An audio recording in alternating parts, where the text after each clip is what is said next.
itu bukan cuma istri, ya, akan mendapat. Iya, justru itu makanya buat apa Yesus menjanjikan matera, terus kemudian dijadikan patera, kemudian dijadikan ten, kemudian genaika. Untuk apa Yesus menjanjikan itu semua? Kalau ternyata kalian hanya mau memuji-muji aja terus sampai seumur hidup, kehidupan kekal loh. Tidak ada habis-habisnya kehidupan itu hanya memuji. Haleluya, haleluya, haleluya, haleluya, haleluya, haleluya. Satu hari aja dulu kamu lakukan memuji, bibirmu bisa robek. Apalagi dalam kehidupan yang kekal. Itu surga atau penyiksaan? Ya, itulah bedanya orang yang mencari Tuhan dengan orang yang mencari seks, ya.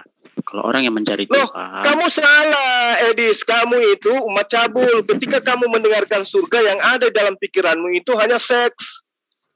Karena surga Islam itu, seks itu hanyalah satu di antara jutaan kenikmatan yang lain. Tidak itu dong. Yang kamu tidak paham karena kamu umat cabul. Tidak ada di dalam agama Kristen itu unsur-unsur syarat nikah diajarkan. Maka yang ada dalam pikiranmu ketika mendengarkan surga hanya seks, iya kan? Sementara kamu lupa bahwa Yesus menjanjikan 100 istri untuk pengikutnya, bukan untuk Kristen tapi pengikutnya. Kesibukan kan laki-laki di dalam jannah apa, Jul? Enggak, begini, ntar dulu Dis. Lu tadi ditanya. Saya katakan samamu. Istri itu apa ya? Itu dulu Banjul, fokus dulu. Istri itu buat apa? Iya, itu. Lebar dulu. Iya, istri dulu. Itu intinya. Istri dulu. Iya, intinya itu bukan pada istri. Coba dibuka aja ayatnya, ya. Mereka akan mendapatkannya 100 kali lipat. Itu bukan dalam pengertian istrinya nanti dapat 100, rumahnya dapat 100, bukan seperti itu. Itu pengertiannya begini loh. Terus upah. Jadi bukan istri. Gini loh. Upah lalu yang buat didapat, apa?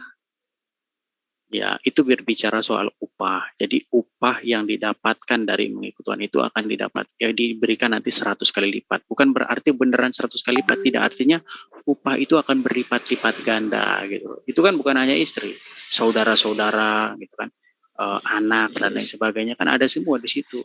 Jadi jangan konsennya ke istri itu ke istri semua. Itu pengertiannya itu. Kenapa kenapa disembunyikan? Itu kan dalilnya jelas. Yesus menjanjikan 100 istri. Untuk apa 100 istri itu?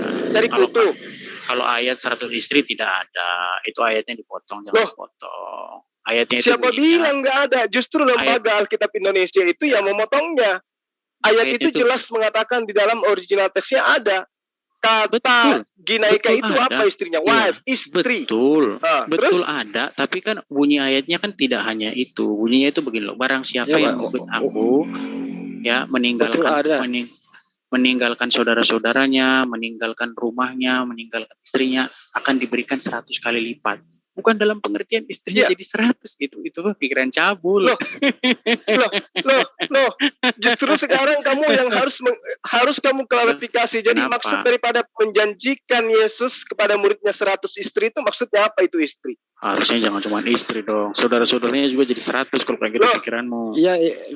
Nah makanya saya katakan istrinya dulu yang kamu jelaskan. Itu buat apa yang 100 istri itu mau diapain? Iya, jangan cuma satu, langsung semuanya. Iya, maksudnya istri itu mau diapakan? Iya, itu bukan dalam pengertian istrinya itu jadi 100. Coba dibaca dong. Loh. Ini dalilnya sudah jelas di kitabmu. Ini mah pikiran orang tukang bangkir kalau kayak begini. Loh, ini caramu mengelak dari kitab yang sebenarnya. Eitis ercetai prios mikai omne ton patera. Eto kai matera, ten matera, kai ten gonaika, kai ta, kalau tekna kai tos. Edet 100 kali lipat. Coba. Kamu mau ngapain dengan pernyataan-pernyataan itu? Gini aja, coba angkat satu tema yang sifatnya itu. Nah, ini aja temanya dulu. Ini temanya. Buat apa Yesus menjanjikan 100 istri kepada pengikutnya? Saya punya tema. Saya cuma mau kamu tuntaskan ini dulu. Apa tujuan Yesus menjanjikan 100 istri kepada pengikutnya? Untuk cari kutu. Ya, ayat itu jelas. Itu bukan bicara tentang bilangan, ya. Ayat itu berbicara tentang upah atau kebahagiaan yang akan didapat dari sebuah pengorbanan. Ya.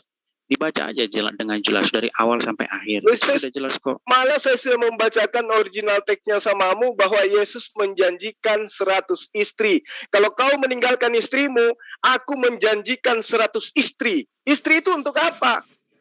Untuk ditidurin, tinggalkan itu. Kalau kau mau jadi pengikutku, aku menjanjikan kamu 100 istri kalau kau mau jadi pengikutku, kata Yesus. Ayo. Ya, itu mau Muhammad yang bikin. Loh, jadi istri menurutmu buat apa? Kamu jangan menghina loh, Edis. Ini dalil kitabmu jelas loh dikatakan seperti itu. Kenapa bawa Muhammad? Itu kan kamu potong ayatnya, Kipli. Di situ apanya kan yang saya potong? Justru lembaga Alkitab Indonesia menghilangkan kata wife di situ. Saya atau lembaga Alkitab Indonesia, lembaga lupa ayat Injil itu yang memotong kata wife. Di situ bunyinya orang yang mengikut aku, ya, yang karena mengikuti aku meninggalkan saudaranya, meninggalkan rumahnya, meninggalkan bapak ibunya, meninggalkan istrinya, ya. Kalau kamu ngerti, kamu ngerti itu. Enggak usah kamu jelaskan aja, teruskan ayatnya. Apakah di situ cuma ada istri doang? Betul, di situ ada anaknya, ada suaminya, ada anaknya, ada saudara-saudaranya, dan ada istrinya. Ada bapaknya dan ibunya. Berarti bapaknya jadi 100. Iya. Bapaknya jadi 100. Lah iya gitu. dong. Lah, ya itu kamu baca aja. Makanya kamu SD lagi. Jikalau seorang datang kepadaku, ia tidak membenci. Itu juga diterangkan dalam Lukas 14. Coba. Iya. Artinya Yesus menjanjikan 100 istri kepada pengikutnya, kepada muridnya. Dan itu bukan kamu bukan pengikutnya. Jangan lupa 100 bapak juga. 100 bapak dan 100 Iya, nggak apa-apa. Satu bapak itu bukan untuk digauli. Halo, walau 1000 bapak diberikan ke dia, itu tidak diberikan bapak untuk dia gauli. Tapi kalau istri untuk apa? Kalau istri untuk apa? Gini loh, jawab. Gini loh, ya. Kamu jangan memplesetkan dalilmu. Jawab dulu. Istri untuk apa? Bapak untuk apa jadi 100? Bapak sebagai orang yang menaungi anaknya, itu wajar. Boleh bisa jadi. Repot dong disuruh. Tapi kalau bapak yang satu nyuruh nyangkul, bapak yang satu nyuruh ngecat genteng. Itu asumsi kamu, itu asumsi. Yang pasti muatan dalil ini, Yesus menjanjikan 100 istri buat pengikutnya, bukan buat Kristen, buat pengikutnya. Ayo. Muhammad menjanjikan istri-istri di jannah itu betul. Sebentar dulu, Edis. Ini dulu kamu selesaikan, Edis. Ini istri yang dijanjikan oleh Yesus untuk apa? Jawab dulu dong. Aja, Kipli. Angkatlah satu tema. Enggak. Saya mau kamu menjelaskan dalil ini. Kamu mau kamu menjelaskan dalil ini. Kamu jangan lari. Kamu jangan lari. Ini materi yang sangat jelas dalam kitabmu. Tuhanmu menjanjikan pengikutnya 100 istri. Apa tanggapanmu? Jangan asumsi. Jawab aja, Dis. Ya, fungsi istri itu apa? Gitu loh di surga. Itu aja sih sebenarnya. Kamu pakai untuk berhubungan suami istri, kamu suruh dia cuci piring, cari kutu, atau cuci lantai apa gitu. Fungsinya apa itu loh? Maksudnya apa itu loh? Kamu tinggal jawab, kok gampang kok. Akui aja gitu loh. Iya, sebelum saya menjawab itu juga saya tanya, 100 bapak dan 100 ibu itu buat apa? Itu dulu dijelaskan. Yang namanya bapak bukan untuk digauli, mau sejuta bapak itu bukan untuk digauli.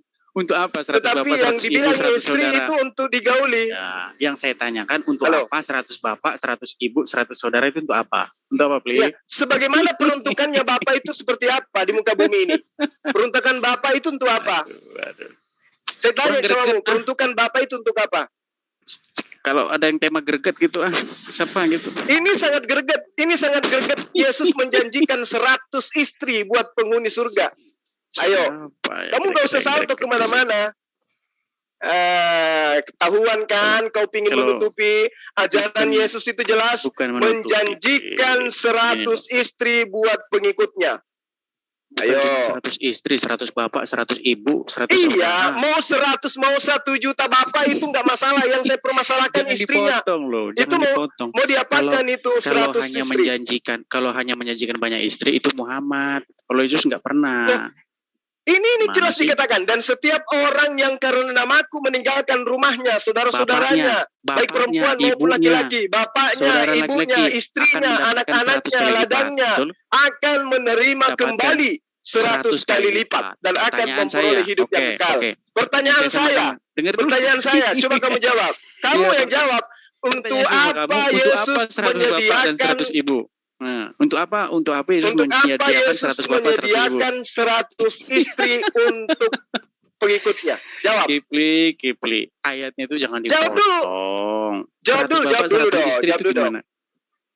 Oke, saya jawab. 100 bapak, Sebagaimana 100 itu tujuan, oke, saya jawab. Sebagaimana peruntukan Bapa di muka bumi ini adalah melindungi anak-anaknya. Maka Kata itulah yang siapa? terjadi. Bapak juga nyuruh kerja loh, jangan salah loh. Bapakmu nyuruh kerja enggak? Untuk menyuruh anak-anaknya Dengar bekerja. dulu. Oke. Oke, sekarang gimana Ini kamu saya disuruh ikuti arahmu. kerja 100 bapak? Saya tanya dulu. Saya Disuruh ikuti kerja 100 arahmu, bapak saya ikuti gimana? arahmu. Oke, Saya gimana ikuti caranya? arahmu. Jadi Iya. bapaknya untuk Bapaknya jadi memerintahkan 100. anaknya Oke, untuk oke. bekerja. Oke. Dengar dulu, bapaknya jadi 100 Terus gimana apa lagi? caranya? Dengar dulu, gimana caranya bapaknya jadi 100? Yang bapak betulan yang mana itu? Loh, yang perlu menjawab ini adalah Yesus. Ngapain dia menjanjikan 100 bapak? Makanya saya bilang Bukan saya. Gini Makanya loh, saya tanya samamu, untuk apa Yesus menjanjikan 1000 bapak? itu Ayo, bukan jawab dulu. berarti bapaknya jadi 100, ibunya jadi 100. Betul, Itu berbicara mengenai betul. upah, Kipli. Maka sekarang saya tanya Nanti kamu samamu, diketawain ini loh. jelas dalilnya. Nah, itu Jelas dalilnya, barang setiap orang yang karena namaku meninggalkan rumahnya, bapaknya, saudara, ibunya. tunggu dulu, kamu bicara baca dalil dengan baik, Edis. Kamu jangan menjadi ular selamanya. Meninggalkan rumahnya, saudara-saudara laki-lakinya dan perempuan, bapak ibunya, istrinya, ya, anaknya, ya, ladangnya, ya. akan menerima kembali 100 kali lipat. Apa saja yang diterima 100 kali lipat kembali? Jawab. 1. Sudah dibilang upahnya. Mana upahnya di situ? Kamu jangan pelintir-pelintir ayat kitabmu sendiri. Akan menerima kembali 100 kali lipat. Ya, jadi maksud kamu bapaknya jadi 100, ibunya jadi 100 gitu. Istrinya ya, jadi 100. Itu urusannya Yesus, karena konon katanya itu perkataan Yesus. Ya itu karena kamu baca Quran sama baca Bible. Oh enggak, tidak. Sekarang saya tanya konsentrasinya terhadap istrinya. Ya. Ayo. Kamu gara-gara kamu dijanjiin Muhammad 100 lebih dari ratusan istri, kamu langsung bilang gitu sama Yesus. Gak boleh gitu, Kipli. Oh loh, ini dalil kitabmu, Edis. Kamu jangan gila dong. Ini kitabmu yang mengatakan itu akan menerima kembali 100 kali lipat. Oke, saya tanya sama kamu. Apa saja yang diterima oleh Yesus? Apa saja yang diterima oleh Yesus 100 kali lipat di ayat ini? 1. Ibunya jadi 100. 1. 1. Ibu.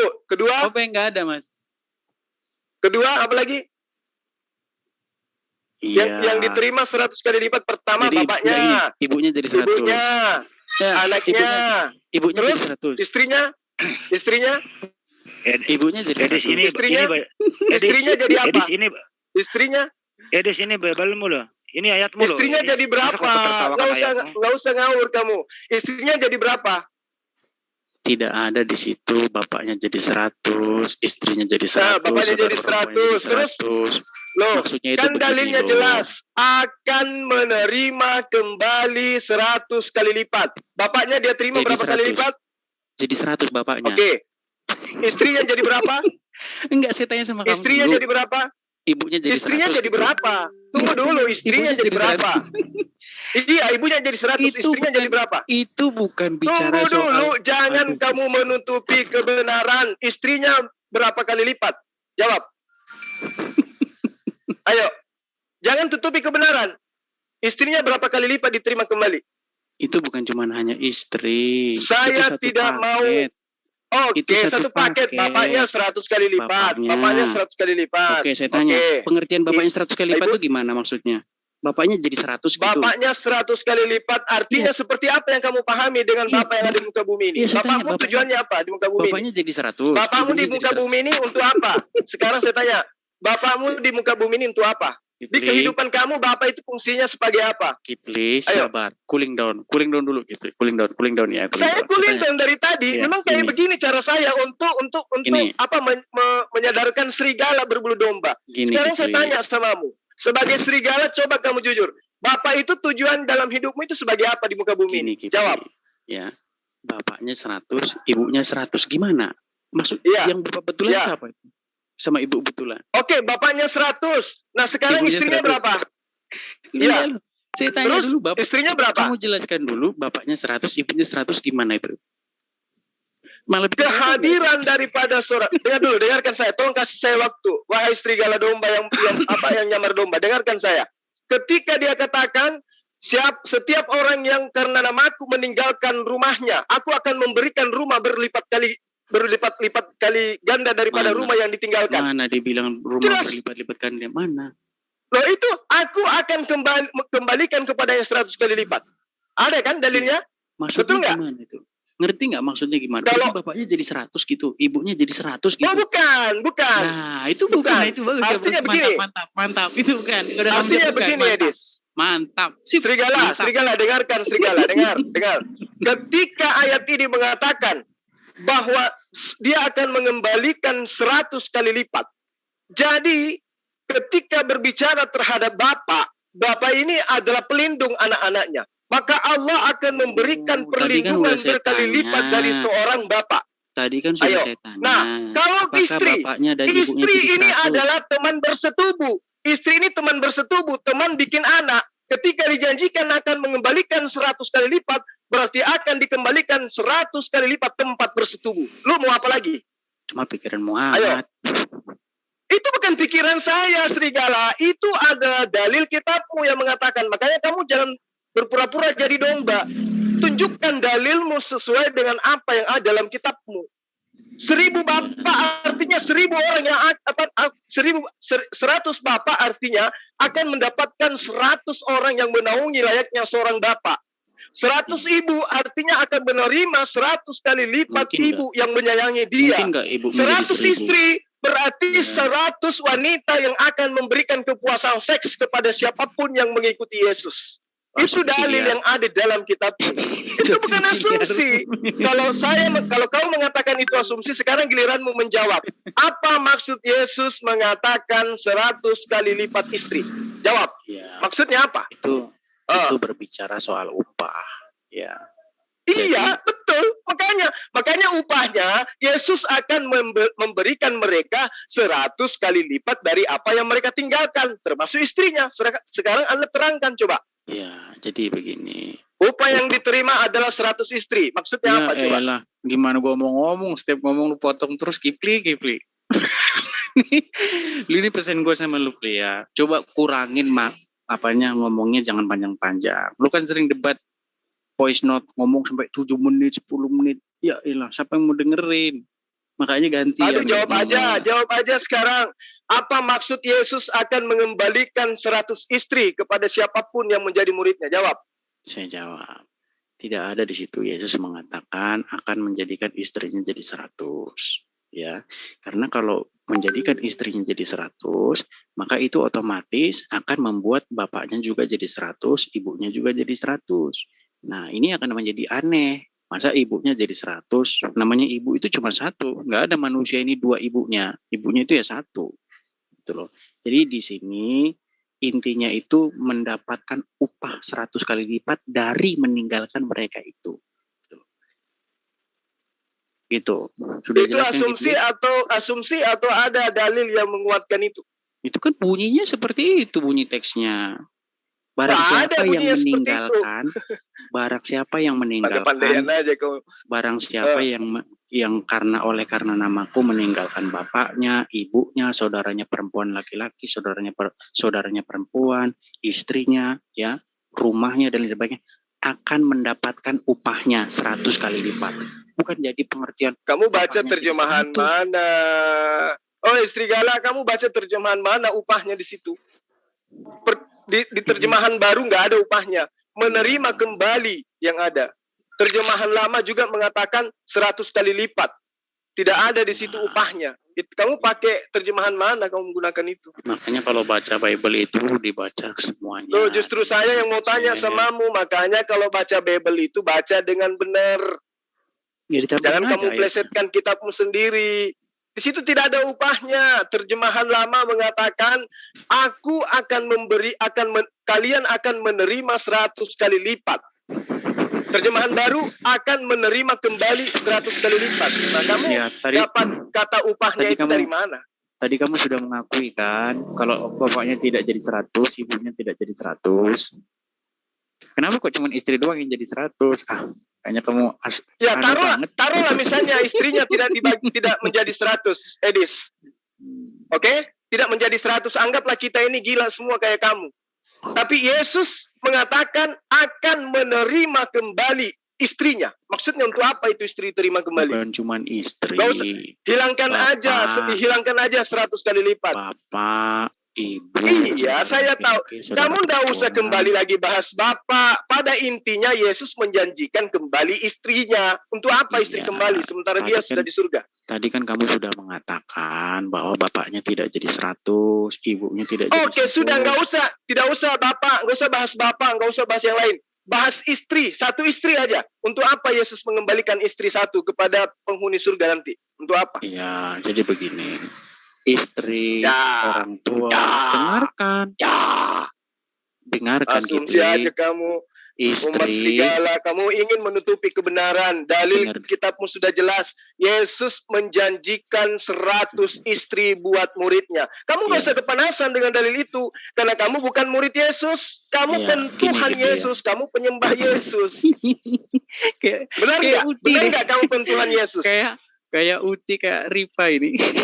Benar nggak kamu pentuhan Yesus? Benar nggak kamu pentuhan Yesus? Benar nggak kamu pentuhan Yesus? Benar dong.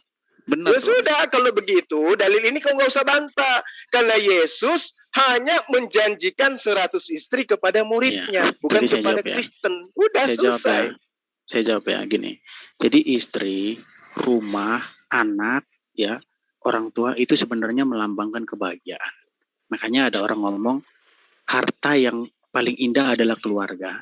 Jadi itu semua itu melambangkan kebahagiaan. Yesus itu akan berarti surga itu tempat bahagia. Karena surga tempat bahagia, istri harus kembali di samping kita, Edis. Bahagianya bukan. Makanya kamu umur sudah 40 tahun belum nikah-nikah juga. Bahagianya bukan soal seks, Kipli. Kata siapa? Ya itu menurutmu. Terus istri untuk apa? Istri untuk apa dibawa ke surga? Saya ralat dulu, saya bukan 40 tahun, Kipli. Mungkin kamu yang 40 tahun. Berapa? 60 tahun ya? Saya itu masih 34 jalan. Oh ya udah terserah lah. Mau 40, mau 30, mau 20 sama aja bahlulnya. Gini Kipli. Ya. Nah istri buat apa Yesus janjikan kepada muridnya ketika di akhirat nanti? Jadi kebahagiaan itu bukan seks di surga itu. Makanya Yesus mengatakan kalau ada orang yang berpikir bahwa nanti di kehidupan yang akan datang itu seks, maka sesat. Oh nggak bisa gitu, Edis. Kamu jangan ngarang bebas. Yesus aja memberikan perumpamaan, dia kawin, dia mempelai laki-laki. Kamu jangan ngawur. Kamu nggak usah ngawur. Yesus itu mempelai laki-laki dan mempelai perempuannya ada yang bodoh 10, 5 ada yang cerdas 5. Kamu nggak usah membodohi orang. Orang semua tahu. Saya lebih paham kitabmu daripada kamu, Edis. Maka saya tanya samamu, buat apa Yesus menjanjikan 100 istri kepada muridnya, kepada pengikutnya? Kamu tahu nggak tadi omongannya Zulfikar itu dalam loh. Apa yang kamu katakan itu mencerminkan Islam loh. Kamu harus sadarin itu. Wudhu dulu kamu, Pli.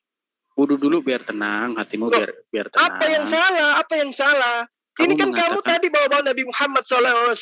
Ternyata di kitabmu, Yesus pun menjanjikan 100 istri. Nah mau diapain itu 100 istri? Mau dipajang jadi gantungan kunci? Ya, ayo. Tadi kan kita sudah bahas itu, jangan balik lagi ke sana. Kamu mau salto kemana-mana, kamu ingin menghindari 100 istri. Itu intinya kau menghindari 100 istri.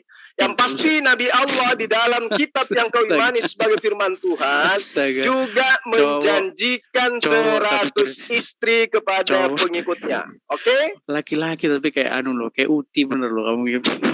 Oh nggak bisa.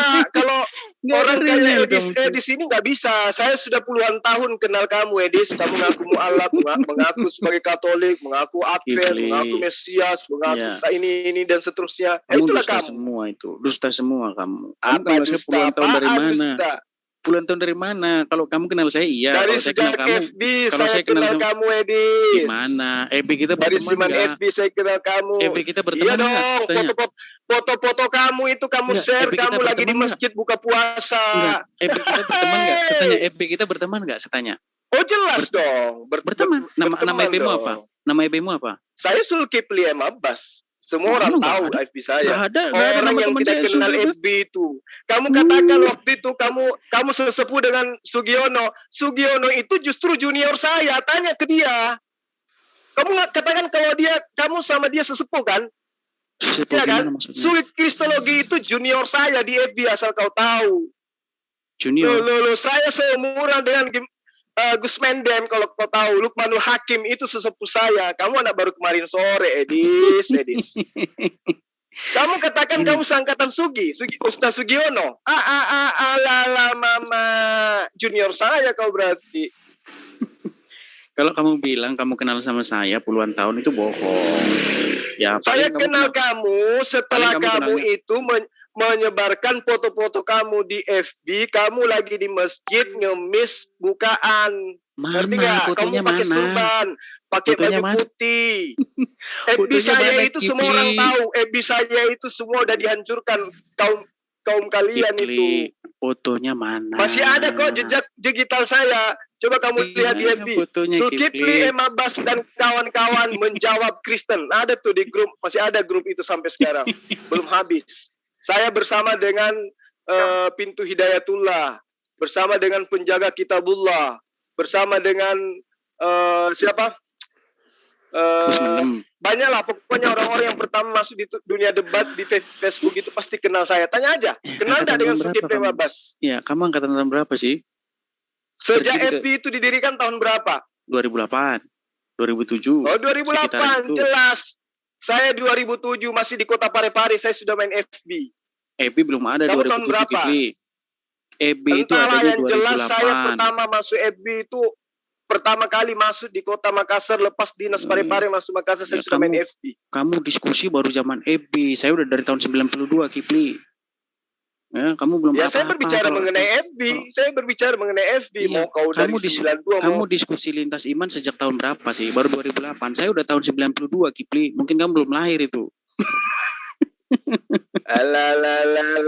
Gini loh, Kipli Blok ya. Al-Mubayyin itu siapa yang punya? Saya tanya, ayo. Apa? Blok Al-Mubayyin itu siapa yang punya?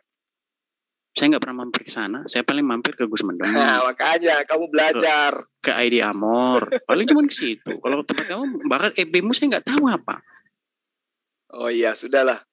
Ini, Yang pasti gini, kamu Kipli. tahu kapan pesan saya didirikan Blok Al-Mubayyin, baru kau kenal saya berarti. Ya, Nah, oke, gini. Pesan saya gini sama kamu, Kipli. Cobalah dalam diskusi lintas iman, jangan ngambil satu tema kamu jangan yang ngajarin akan saya, menimbulkan Edis. debat kusir. Aduh, Edis. Kamu jangan ngajarin saya tentang debat. kamu Kamu kan baru aja diskusi. disanjung hari ini. Kamu Loh, baru saja Kipli. disanjung hari ini. Kemarin kamu nggak pernah ada yang sanjung kamu dalam berdialog. Ya, Ngerti? karena saya harus Ini saja downgrade. kamu tidak mampu mempertanggungjawabkan bagaimana kemudian Yesus menjanjikan 100 istri kepada pengikutnya. Kamu salto kemana-mana. Alasanmu banyak kesana kemari. Pertama, Padahal kelebihan- Yesus kekurangan menjanjikan kamu satu. 100 kali. Kamu lipat laki-laki untuk tapi istrinya. terlalu cerewet. Ya, Ya ngomongnya terserah nggak ada kamu lah. regenan. Kalau lawan kamu harus cerewet Terus yang memang. kedua, Edis sudah Kamu ngambil butar. tema itu, Siapa jangan yang ambil nggak tema kenal yang Edis menimbulkan debat kusir. mutar-mutar. Cobalah ambil satu Alah. tema yang tidak menimbulkan debat kusir. Masa temanya kayak gitu, remeh-temeh. Contohnya gini loh, Tuhanmu siapa? Kamu menyembah 2 Tuhan apa 3 Tuhan gitu. Baru mantep di temanya. Gimana kalau kita angkat tema? Udah, pokoknya Iya, Yesus takut dia, takut menjanjikan nih. 100 istri Takut nih. kepada muridnya.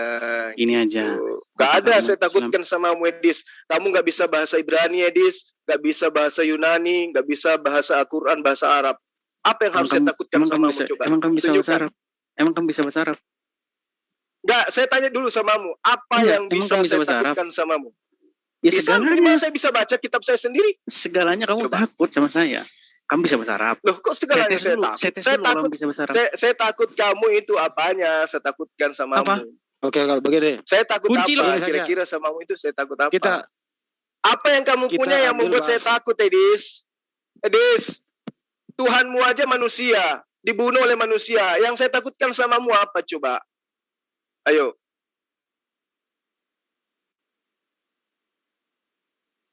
Kira-kira apa ya yang buat saya bisa takut sama Edis? Ini aja 100 kali lipat istri kamu nggak bisa tuntaskan. Kamu Dari ngelak tadi, kemana-mana. Saya udah dari Indo. Sambil dilanjut ya, saya sambil dilanjut, saya ada kegiatan sedikit sambil dilanjut. Iya, respon dulu itu. Disuruh jelaskan apa tujuan ada istri di surga, dia nggak bisa jelaskan. Gak bisa bang, Filter dia aja tutup begitu. pintu aja bang. Bisa. Karena dia serang ke yang lain, tapi di bebalnya sendiri ada 100 istri di surga dijanjikan oleh Tuhannya. Oh, surga Kristen ada itu ya kan? Di mana ayatnya itu ya? Jadi istri itu. Istri. Matius 19 ayat 29. Oh, ada Pak Nyoman ini yang mulai. Kok nggak lihat depan aja kenapa? Enggak, saya baru tahu. Udah. Matius. Jadi Lihat depan. standby dulu. Ya. Jadi standby dulu. Ada Pak Nyoman sama Bang Juma yang mau jelaskan. Silakan Bang Juma diresponskan sama Pak Nyoman. Dan setiap orang yang karena namaku meninggalkan rumahnya, saudara laki-laki atau saudara perempuan, bapak, anak, kadangnya menerima 100 kali lipat. Tapi nggak ada istrinya ya. Apa yang hilang di situ bang? Di ini. Istrinya nggak ada. Istrinya. Nah, kenapa bisa hilang istri di situ? Karena nggak berhubungan seks di surga. Apa? Baik. Di surga nggak berhubungan seks. Oh, berarti istri itu hanya kaitannya dengan seks saja. Betapa hinanya istri itu bang menurut abang? Enggak, di surga tidak berhubungan seks. Kalau di bumi iya. Terus kalau iya di surga tidak ada hubungan seks, terus kenapa ibu dihilangkan situ sebagai istri? Nggak ada. Ibunya ini bukan istrinya. Kenapa si istri yang menemani Anda setiap saat dihilangkan di ayat itu? Itu yang jadi pertanyaan. Bukan dihilangkan. Kejam kali dalilnya. Bukan dihilangkan. Kenapa nggak dihilangkan? Coba baca di original teksnya, ada nggak? Bukan dihilangkan, memang nggak ada. Kalau di original teksnya ada bang? Coba lihat original Ada teks. istri, ada wife di situ.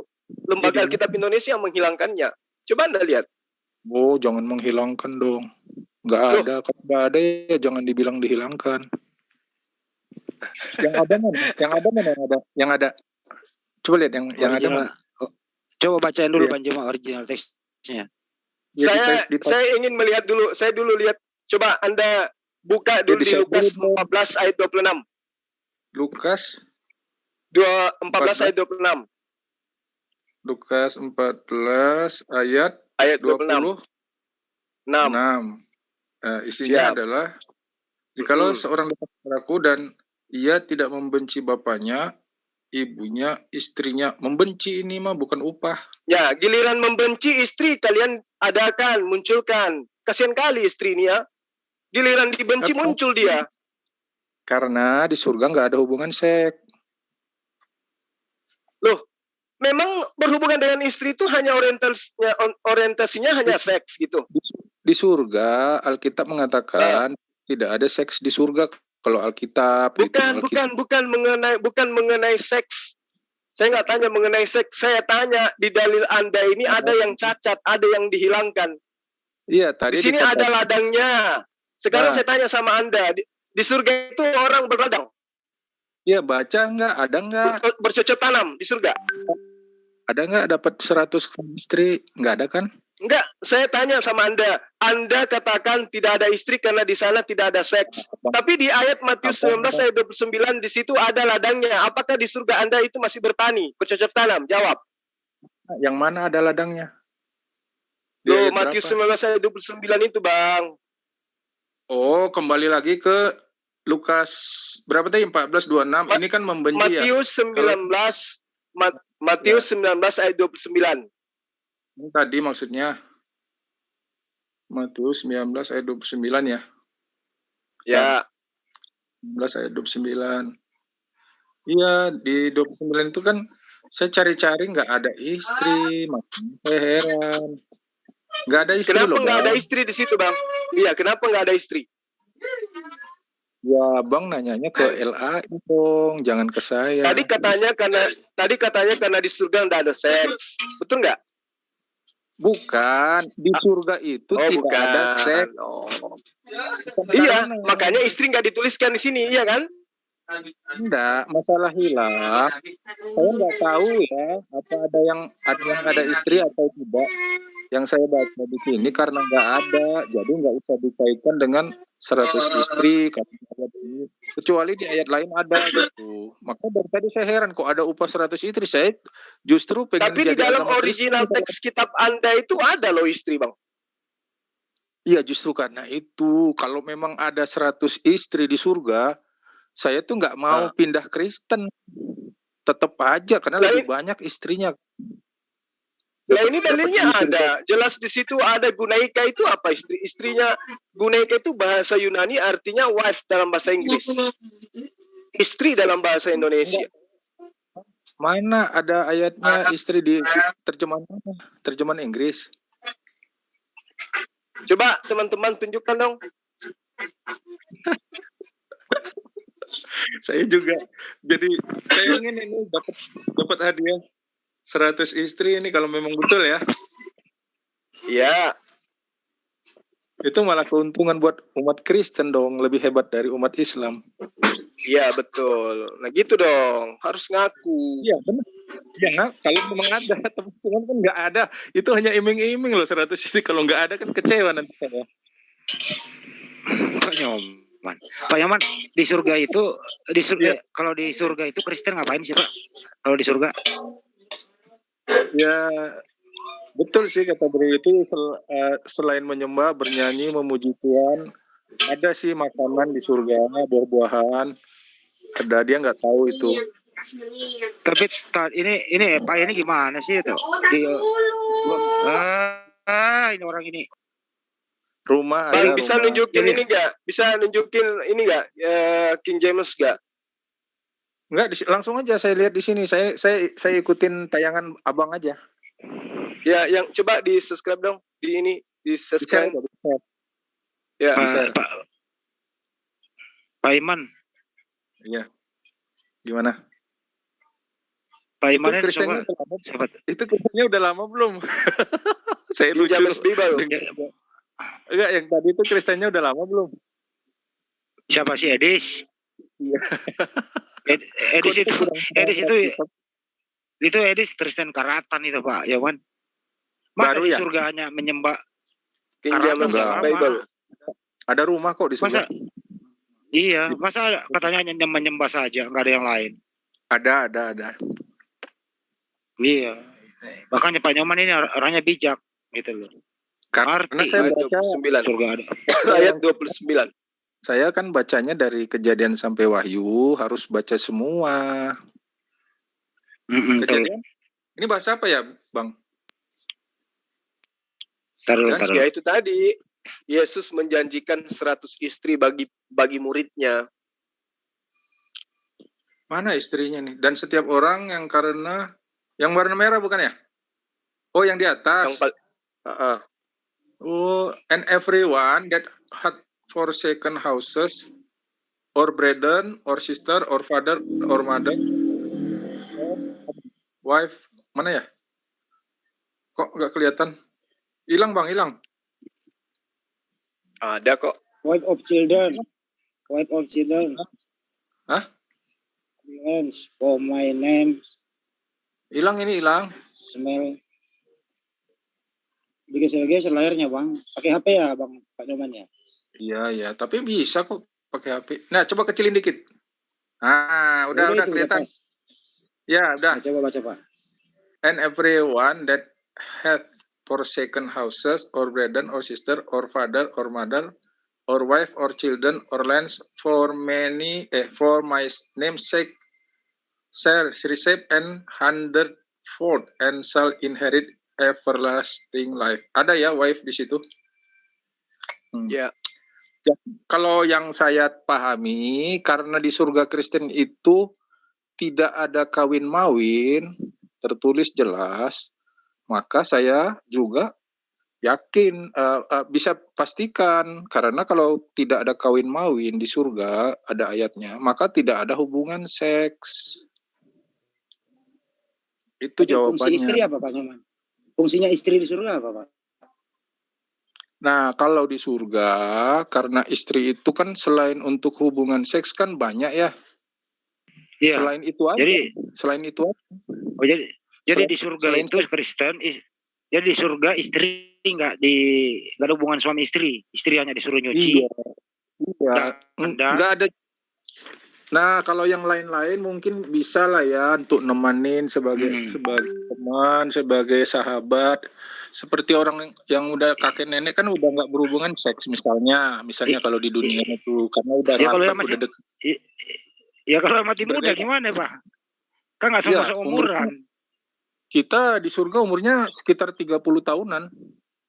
Ya itu masih nafsu-nafsunya Pak. Masa istri liatin aja jadiin sahabat? Iya Masa sayang Pak begini. nggak dipakai? Saya itu seandainya dikasih 100, seandainya nih ya dikasih 100 istri di surga dan ada hubungan seks, lah saya akan semakin memilih Kristen dong. Cuman sayangnya nggak dijanjiin gitu loh, karena di surga itu tidak ada kawin mawin, ada ayatnya. Nah itu ayatnya ada istri Pak. Buat apa? Istri tapi istri ada. Istri tapi tidak kawin mawin, tidak berhubungan seks. Oh, jadi pajangan aja. Ya udah selesai. Di mana dalilnya? Di mana dalilnya Pak? Di surga tidak kawin mawin. Coba tunjukkan ada dalilnya. Ayatnya tidak kawin mawin saja di sini. Iya, di mana dalilnya? Nanti saya kasih dalilnya ya. Yang ada pengantin di surga ya Pak ya. Wahyu 19 ayat 7 Pak. Ada hajatan loh Pak di situ. Coba buka Wahyu 19 Atau jangan-jangan yang Anda pengantin, maksud Pak. itu Markus 12 ayat 25 kali ya. Sebab apabila orang bangkit dari antara orang mati, orang tidak kawin dan tidak dikawinkan, maksudnya kali ya. Iya, tidak kawin dan tidak dikawinkan. Tidak ada kawin. Itu bukan di surga itu Pak. Itu di hari kebangkitan. Di surga? Nggak ada ceritanya di surga. Di surga, bro.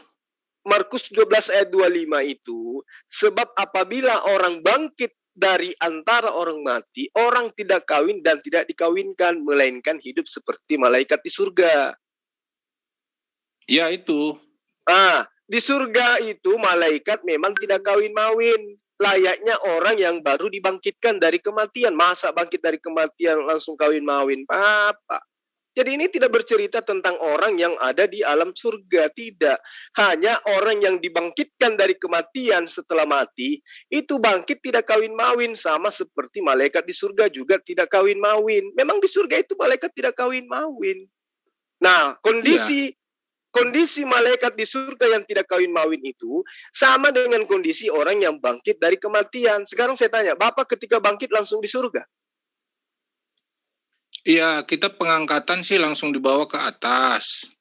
Tapi tidak dengan tubuh fisik kayak kita sekarang, sudah diubahkan. Oh, salah. Tubuhnya. Salah, Pak. Salah. Karena Yesus mengatakan lebih baik matamu satu dicungkil daripada dua-duanya matamu utuh tapi masuk ke dalam neraka. Artinya orang bangkit bersama dengan matanya. Masa mata aja, Pak? Kalau di bumi, jangan menggunakan mata lihat cewek. Kalau di surga itu kan udah nggak ada kawin. Yesus.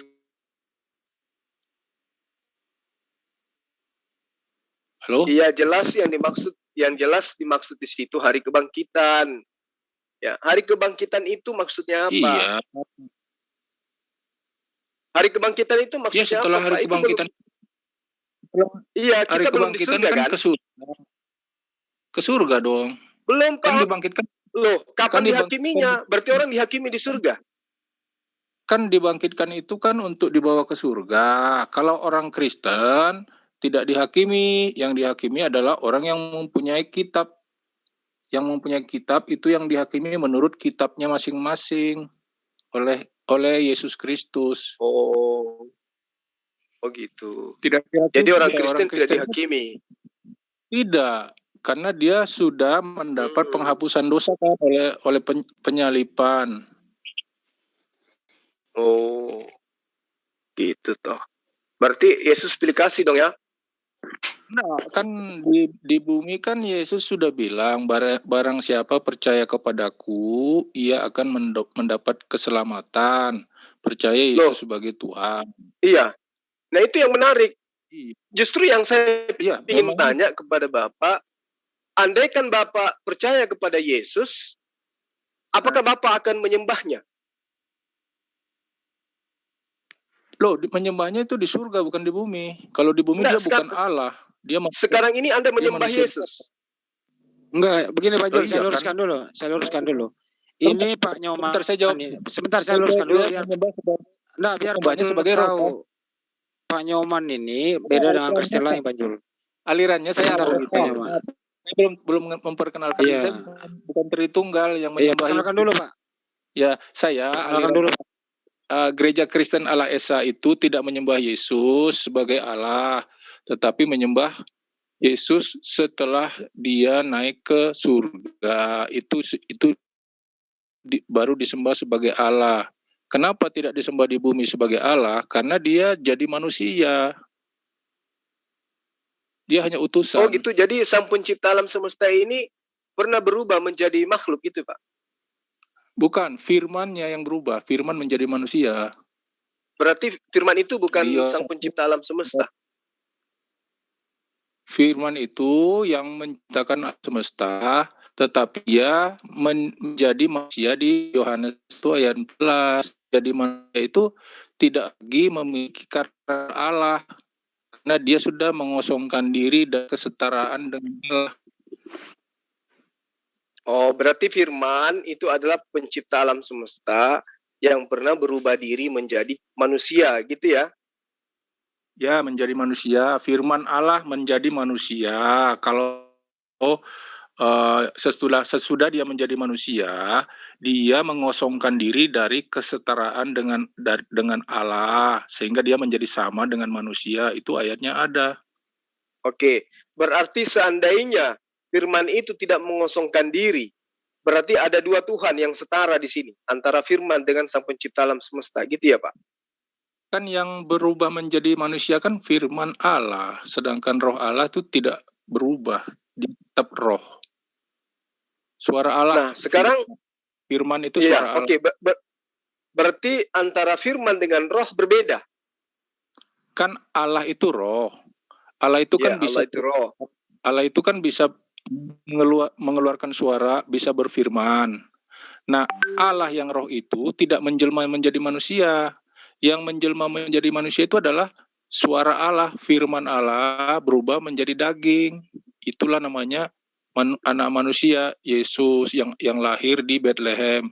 Jadi kalau ada orang Kristen yang menyembah Yesus manusia sebagai Allah, ya itu enggak alkitabiah sih. Enggak ada Yesus mengatakan dirinya Allah, dia mengatakan Mesias.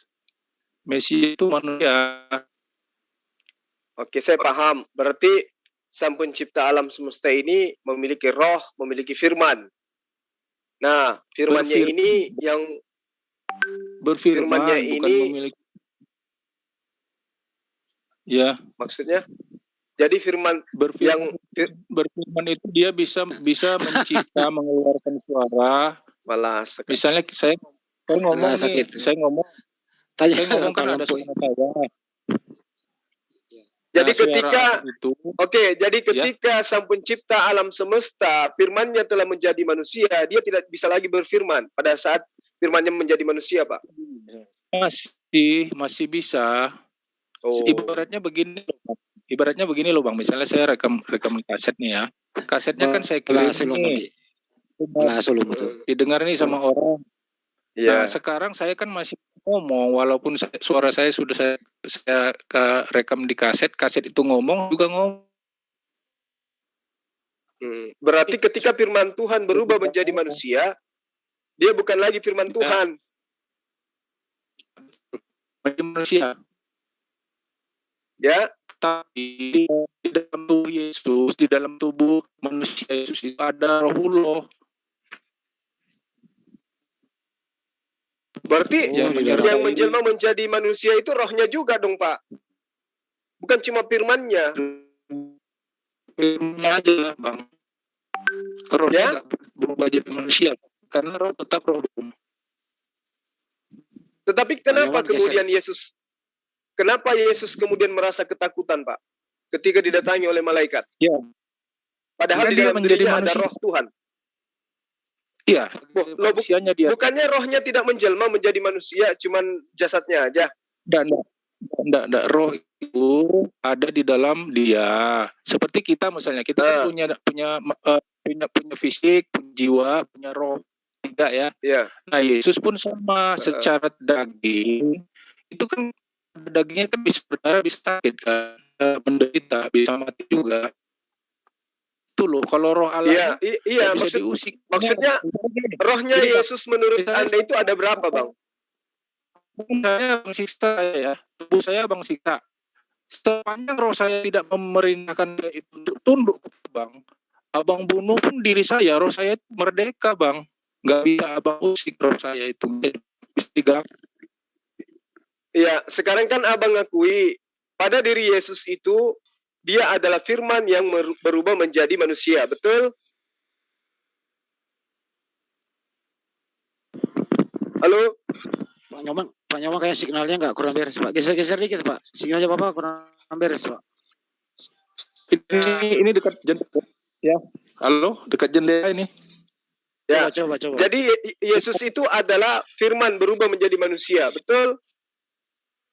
Ya, firman menjadi manusia, Bang. Ya, oke, firman menjadi manusia. Ya, tahu saya. Ya, Yohanes 1 ayat 14. Iya, tahu saya. Terus roh yang ada di dalam diri Yesus itu roh siapa? Roh Tuhan. Oke, roh Tuhan. Di dalam diri Yesus ada berapa roh? 1. Oke. Berarti ketika Yesus didatangi oleh malaikat, roh Tuhan yang merasakan akan kedatangannya malaikat, betul? Ya, roh Tuhan tetap ada di dalam diri dia. Oke. Tetapi Nah, kenapa kemudian Yesus ketakutan terhadap malaikat? Makanya dia jadi manusia merasakan sama halnya seperti kita. Kalau Abang mau dibunuh, misalnya mau disalibkan. Tapi kan rohnya yang ada di dalam dirinya itu roh Tuhan katanya. Iya, walaupun roh Tuhan tetapi dagingnya kan lemah. Makanya kalau Tuhan tidak berubah menjadi daging, dia tidak pernah merasakan apa-apa. Berarti rohnya pun menjelma menjadi roh manusia. Enggak.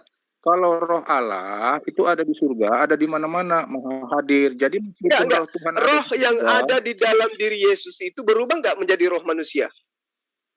Nggak ada roh manusianya, Bang. Terus kenapa dia takut kepada malaikat? Ya, karena dia punya jiwa dan tubuh yang akan merasa sakit. Oh, gini Bang, mayat itu mau dia didatangi oleh gondroduo sekalipun, itu tidak akan pernah merasakan apa-apa. Nanti dia merasakan ketakutan ketika ada ya interaksi antara jasmani dengan rohani.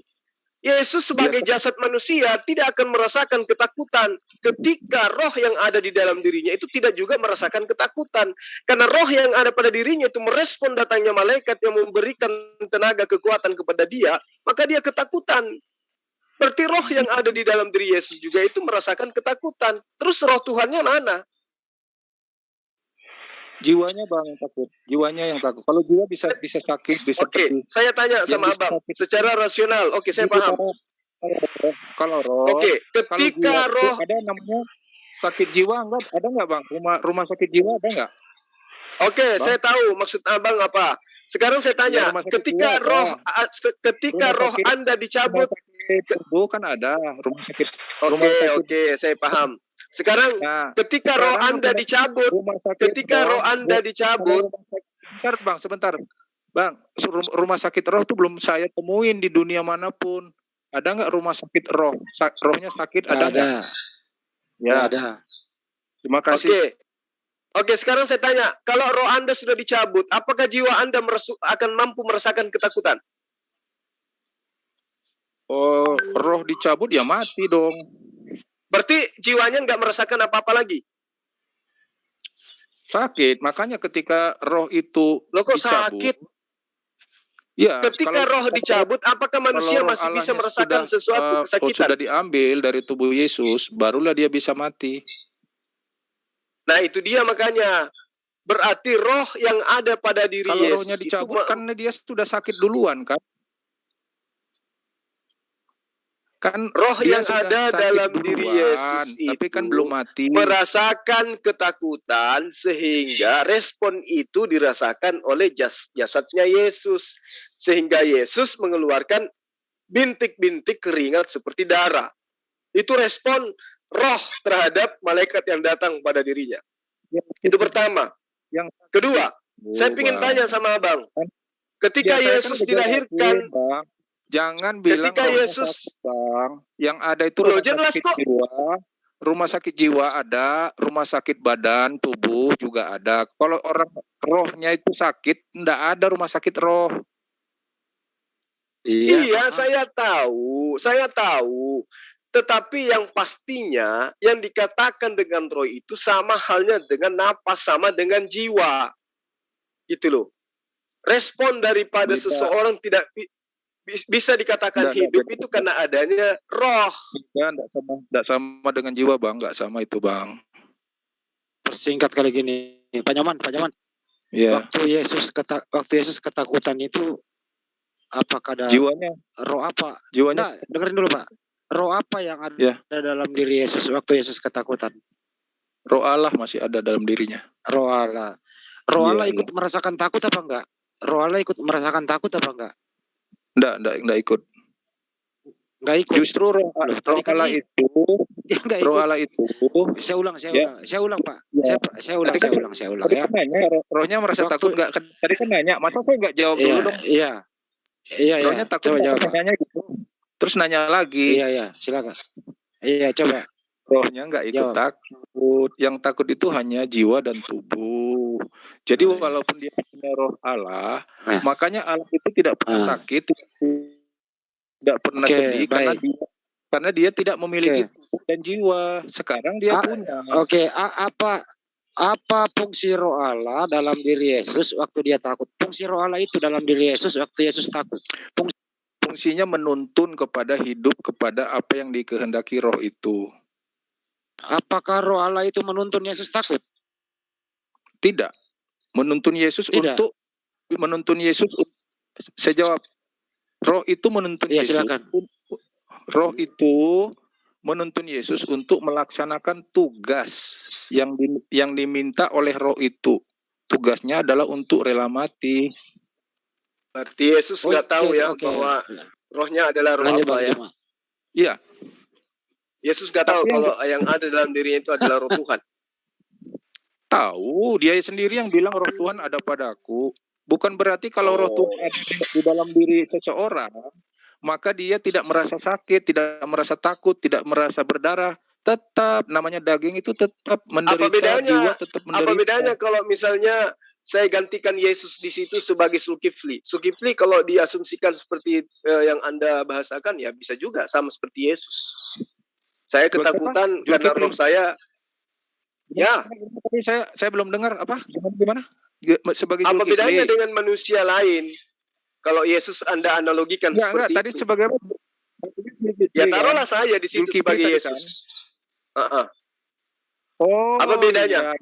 Kalau Zulkifli bedanya, kalau Zulkifli itu punya daging manusia, jiwa manusia, dan roh manusia. Ya, Anda boleh mengatakan roh manusia itu beda itu dengan asumsi. Allah. Buktinya Yesus juga ketakutan. Apa bedanya dengan saya? Coba. Iya. Kan bedanya? Ketakutan itu bukan rohnya. Roh Zulkifli itu enggak takut. Roh Zulkifli itu enggak takut. Yang takut itu jiwa dan tubuh Zulkifli yang takut itu. Oke. Sekarang rohnya saya tanya enggak bisa diusik. Oke. Sekarang Yesus ketika dilahirkan, ketika Yesus dilahirkan oleh Maria, dia dilengkapi dengan roh atau tidak? Bentar, saya sebelum kita pindah ke Yesus dilahirkan, roh itu, iya kan? Roh itu kan tidak merasakan sakit. Roh itu fungsinya apa? Memiliki iman, kepercayaan yang dia pegang, yang bisa dipengaruhi kalau tubuhnya disiksa. Tetapi kalau rohnya bertahan untuk tidak tunduk kepada siksaan daging, ya dagingnya terpaksa mati, rohnya tetap nggak mau tunduk kepada apa yang diinginkan oleh daging. Intinya Yesus dengan Zulkifli nggak ada bedanya, itu aja kesimpulannya. Nah sekarang beda dong. Nggak ada bedanya dong. Bedanya di mana coba? Coba Anda bedakan. Bedanya di mana? Loh, Yesus merasakan takut. Yesus merasakan takut. Tanya bedanya, tadi saya jawab dulu dong, bedanya apa? Yesus merasakan takut. Aku juga merasakan takut. Bedanya di mana? Iya, kalau yang takutnya sih sama. Saya kan mau ngasih tahu bedanya. Nah itu dia makanya. Terus kemudian Anda mengasumsikan ketika... bedanya nggak boleh. Aduh, kasih dong saya ngejawab bedanya apa. Ya, bedanya apa? Satu. Sebentar. Jangan dihitung. Sebentar.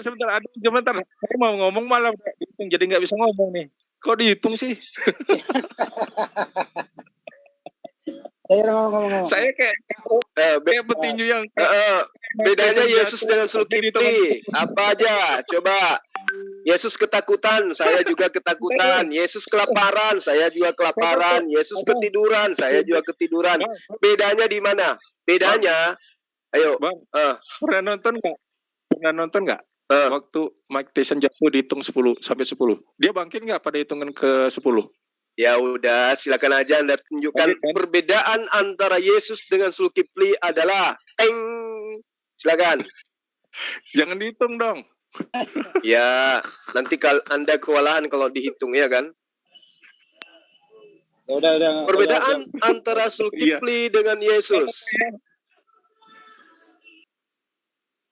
Iya sama aja ketika Mike Tyson jatuh dengan tidak jatuh, dia lebih gampang mana bangkit dari hitungan 10? Lebih gampang mana? Ketika dia dipukul KO atau dia sebelum dipukul KO bisa bangkit dari hitungan ke 10? Tentu ketika jadi mau dihitung nih.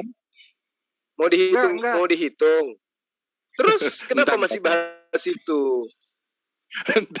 Perbedaannya aja dulu Bang. Perbedaannya antara Yesus dengan Zulkifli apa? Ini pertanyaannya saya nggak bisa jawab. Iya, karena memang nggak ada perbedaannya. Yang membedakan antara Yesus dengan saya, Yesus dituhankan, Zulkifli tidak, itu aja. Oh, berarti udah dijawab kan? Udah dijawab kan? Iya. Jadi Yesus yang menuhankan Yesus itu adalah orang yang sama menuhankan Zulkifli. Persamaannya banyak. Pak Nyoman, persamaannya banyak, perbedaannya dikit.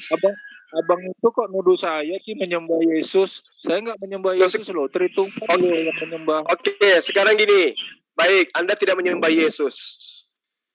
Ketika Yesus terangkat ke langit, apakah jasadnya atau rohnya saja yang terangkat? Dia kembali punya roh Allah karena dia sudah dibangkitkan. Jadi roh Allah kembali masuk ke dalam raga.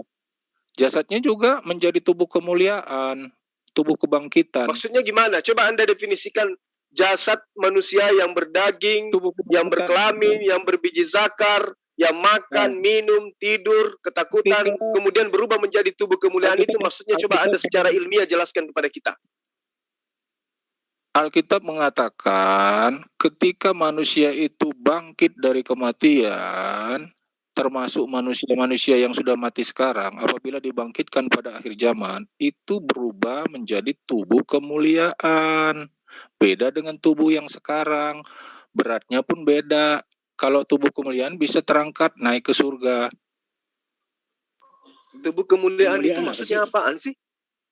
Coba Anda secara ilmiah dong. Iya, kalau tubuh kebangkitan ya itu beda dengan tubuh kayak kita sebelum mati ini.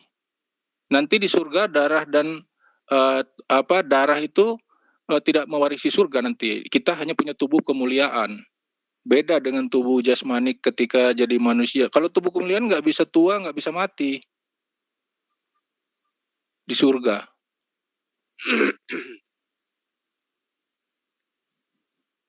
Tapi fisik kita yang diubahkan gitu loh.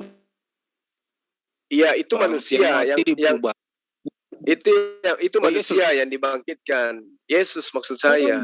Jasadnya kan jelas tidak sama. Kenapa? Karena Lukas dan juga Markus mencatat Yesus dengan jasadnya terbang ke langit ke surga. Kalau yang Anda maksud manusia biasa kan yang bangkit cuma rohnya. Nah, Yesus terangkat dengan dagingnya. Itu gimana ceritanya? Bukan. Ceritanya udah salah paham nih. Yang Lukas saya melihat maksud rohnya manusia saja kan atau mati. jasadnya juga yang naik? Siapa? Oh, Yesus. Itu jasadnya Yesus dibawa ke surga, Bang, karena sudah Nah, itu dia. ketika dia bangkit, tubuhnya itu sudah berbeda dengan ketika dia sebelum mati. Sebelum mati dia kayak manusia biasa, bisa berdarah, bisa sakit seperti manusia kita. Tapi setelah dia bangkit dari kematian, itu tubuhnya sudah diubahkan menjadi tubuh kebangkitan, beda dengan tubuh sebelum dia mati. Salah, Anda berasumsi aja. Di dalam Lukas 24 ayat 36. Gak bisa Bang, gak bisa Anda mengatakan tubuh kemuliaan. Buktinya Yesus makan ikan goreng itu ngapain? Ya, itu tubuh kemuliaan masih bisa makan. Dengan makanya di surga kita juga makan. Di surga makan loh. Yesus memperlihatkan bekas paku di tangannya, memperlihatkan di kakinya. Terus jasad dengan kurang lengkap. Tubuh kemuliaan bedanya di mana? Bedanya tembus tembok satu, masih bisa makan. Tembus dua, tembok kok dia menggusur pintu. Kalau makan sih masih bisa. Nggak, tembus itu Bang. Ketika para rasul menutup pintu rapat-rapat karena ketakutan oleh orang Yahudi, Yesus malah masuk melewati tembok. Kemudian dia bisa turun naik surga.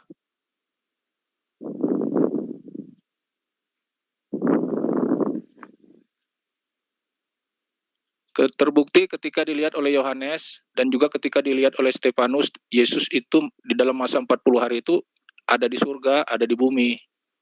Dia melihat pakai teropong apa, Bang? Penglihatan juga. Penglihatan itu dengan penglihatan rohani, bukan dengan mata jasmani, mata batin. Oh gitu. Dan itu Anda percayai? Lah itu yang tertulis di Alkitab, karena saya percayanya Alkitab. Lalu Alkitab menulis seperti itu. Kalau saya tidak percaya Alkitab, saya tidak akan percaya dengan tulisan itu.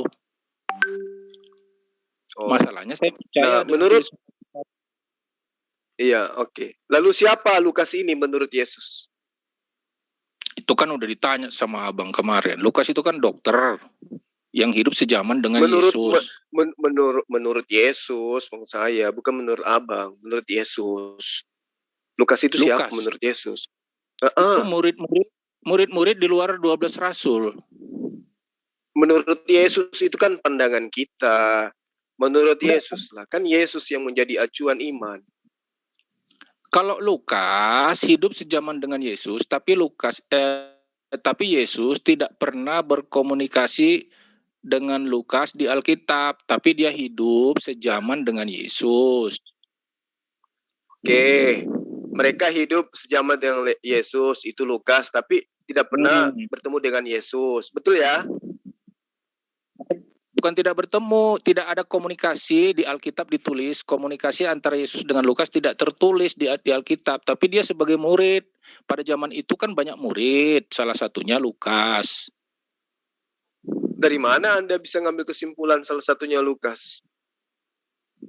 Ya kan pada zaman itu Lukas itu sudah menjadi pengikut Yesus.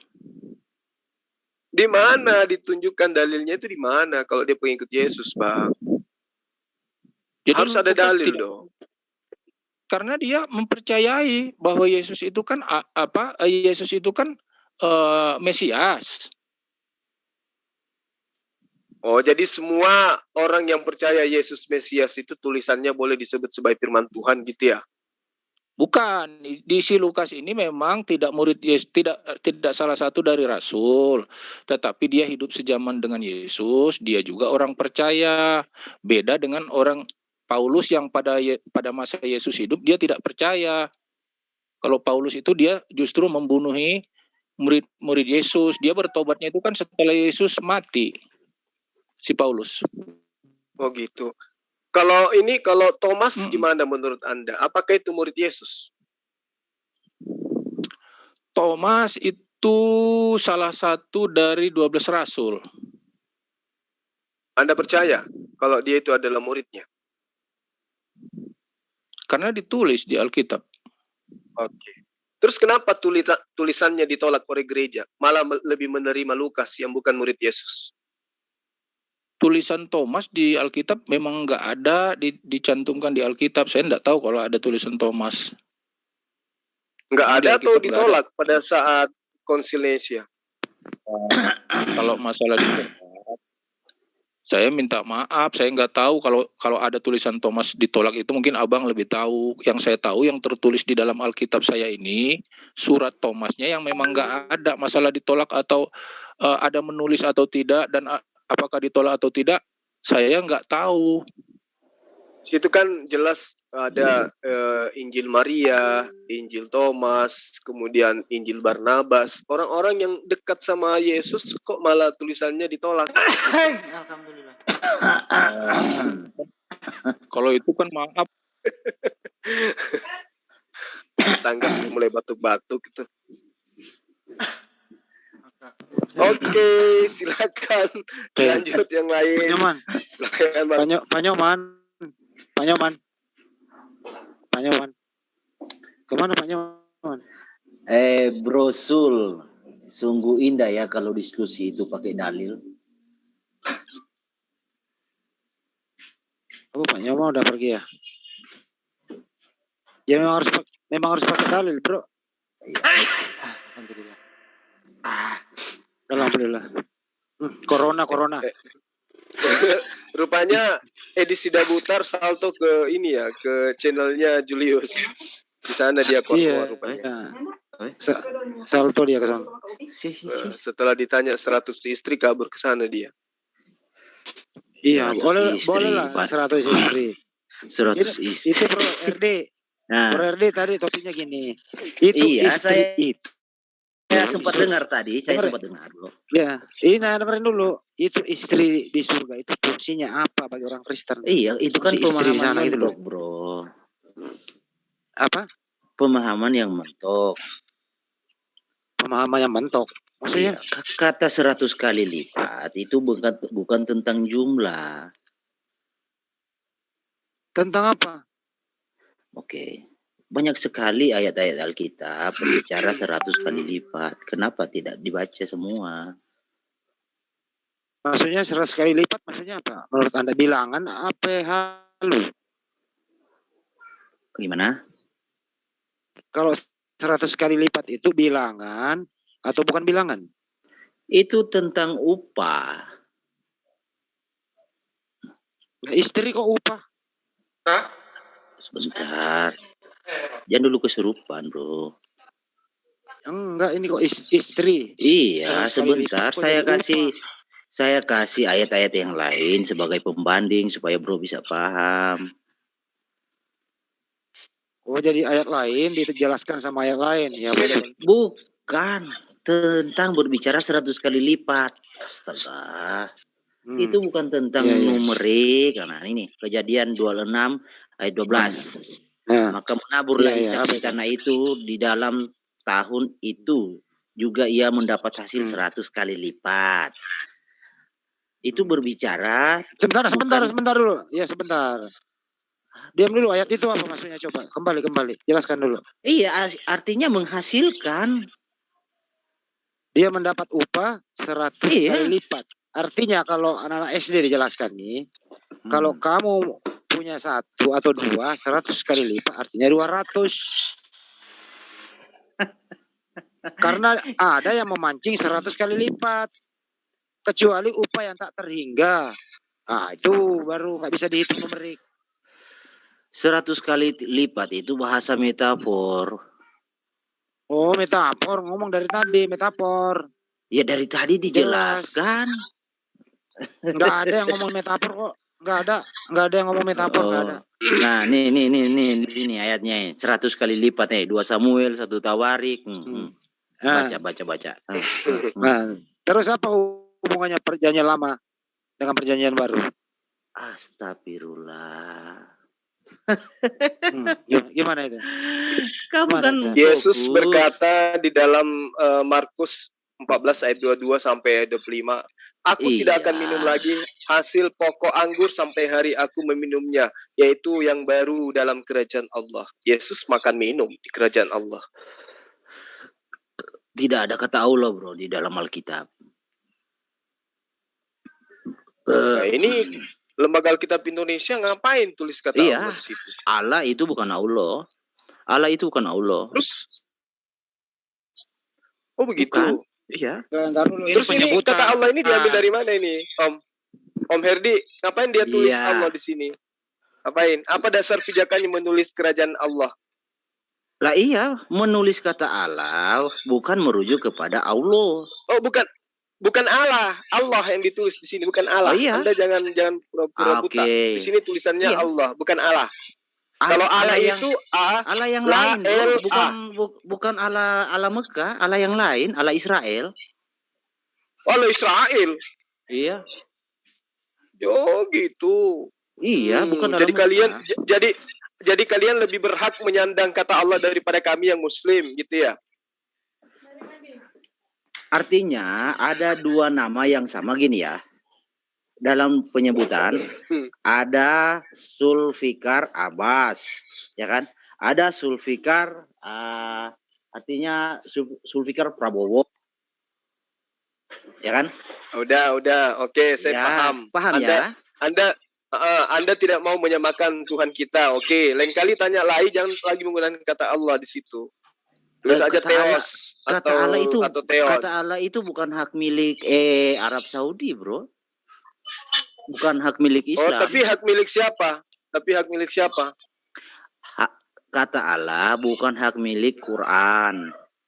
Tapi hak milik? Ya itu sudah menjadi bahasa, bro. Quran saja yang mengkanonkan jadi nama Allah. Nama sesembahan disebut Allah. Iya, terus kenapa Lata? Kenapa lembaga Alkitab Indonesia Lata juga menggunakan kata Allah? Kenapa enggak Theos aja? Theos atau Theon? Dasarnya kan sebelum ada Quran, kata Allah itu sudah diperdengarkan sebelum ada Iya, memang Islam. karena sembahan Islam itu bukan datang nanti setelah adanya Al-Quran. Memang sudah lama orang menyebutnya Allah. Sesembahan Islam, bro. Itu ada lebih tepatnya, lebih jelasnya. Suara saya feedback ya? Enggak. Nah, jadi kata Allah itu yang disebut sesembahan Islam itu lebih tepatnya ada ketika Muhammad itu menjadikan dirinya sebagai nabi dan rasul, itu baru muncul kata Allah.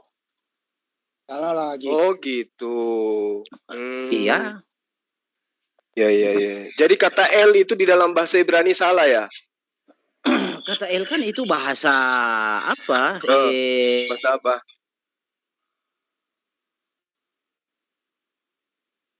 Bahasa apa kata El itu? Nah, terus bahasa Arab itu bukan bahasa serumpun dengan Aramaik? Serumpun, tapi berbeda pengertian. Oh, enggak dong. Iya, oke. Kalau enggak, saya tanya, kata Allah apa? Gimana? Kalau kata Herdi, nama Herdi itu artinya apa? Jangan gitu, kita kan lagi bahas kata Allah. Iya, itu makanya masa nama kamu ingin tahu artinya? Itu nama sang beda karena di dalam Alkitab Elohim itu punya arti. Apa artinya Allah menurut Anda, menurut kitab Anda? Kalau menurut Alkitab, Elohim itu kekuatan, kekuasaan. Allah, maksudnya Allah. Yang kalau kalian sebut Allah itu. Nah, kalau kami sebut Allah, tentu kami akan menarasikannya dari Elohim. Oh, berarti sama aja kan? Berarti El berasal dari kata El. Aduh. Bukan, kan beda ini, bro. Yang melarang. Sekarang saya tanya Anda gini, saya jelaskan kepada Anda. Kata Allah itu adalah bahasa asal usulnya adalah bahasa Abrahamaik, bahasa Aramaik. Ya, bahasa Semitik. Orang Ibrani menyebutnya dengan Eloh. Orang Ibrani menggunakan Eloh, kata Arab menggunakan Eli, orang Arab menggunakan Allah. Terus coba kenapa Anda tadi melarang saya mengatakan Allah? Coba kamu sementara cari, kami punya hak untuk menyebut itu. Kami yang punya hak menyebut kata Tuhan kami dengan sebutan Allah. Karena itu adalah bahasa serumpun dengan bahasa dengan bahasa Ibrani, dengan Aramaik. Kenapa Anda yang dari Yunani malah melarang saya menggunakan kata Allah? Ya oke, kalau Anda menarasikan itu, ya Elohim di dalam Alkitab bukanlah proper name yang Ya nggak dikanonkan masalah, oleh Quran. nggak masalah. Bukan nggak Kawan, itu masalah, karena Quran bagi itu kami adalah nggak proper masalah. name.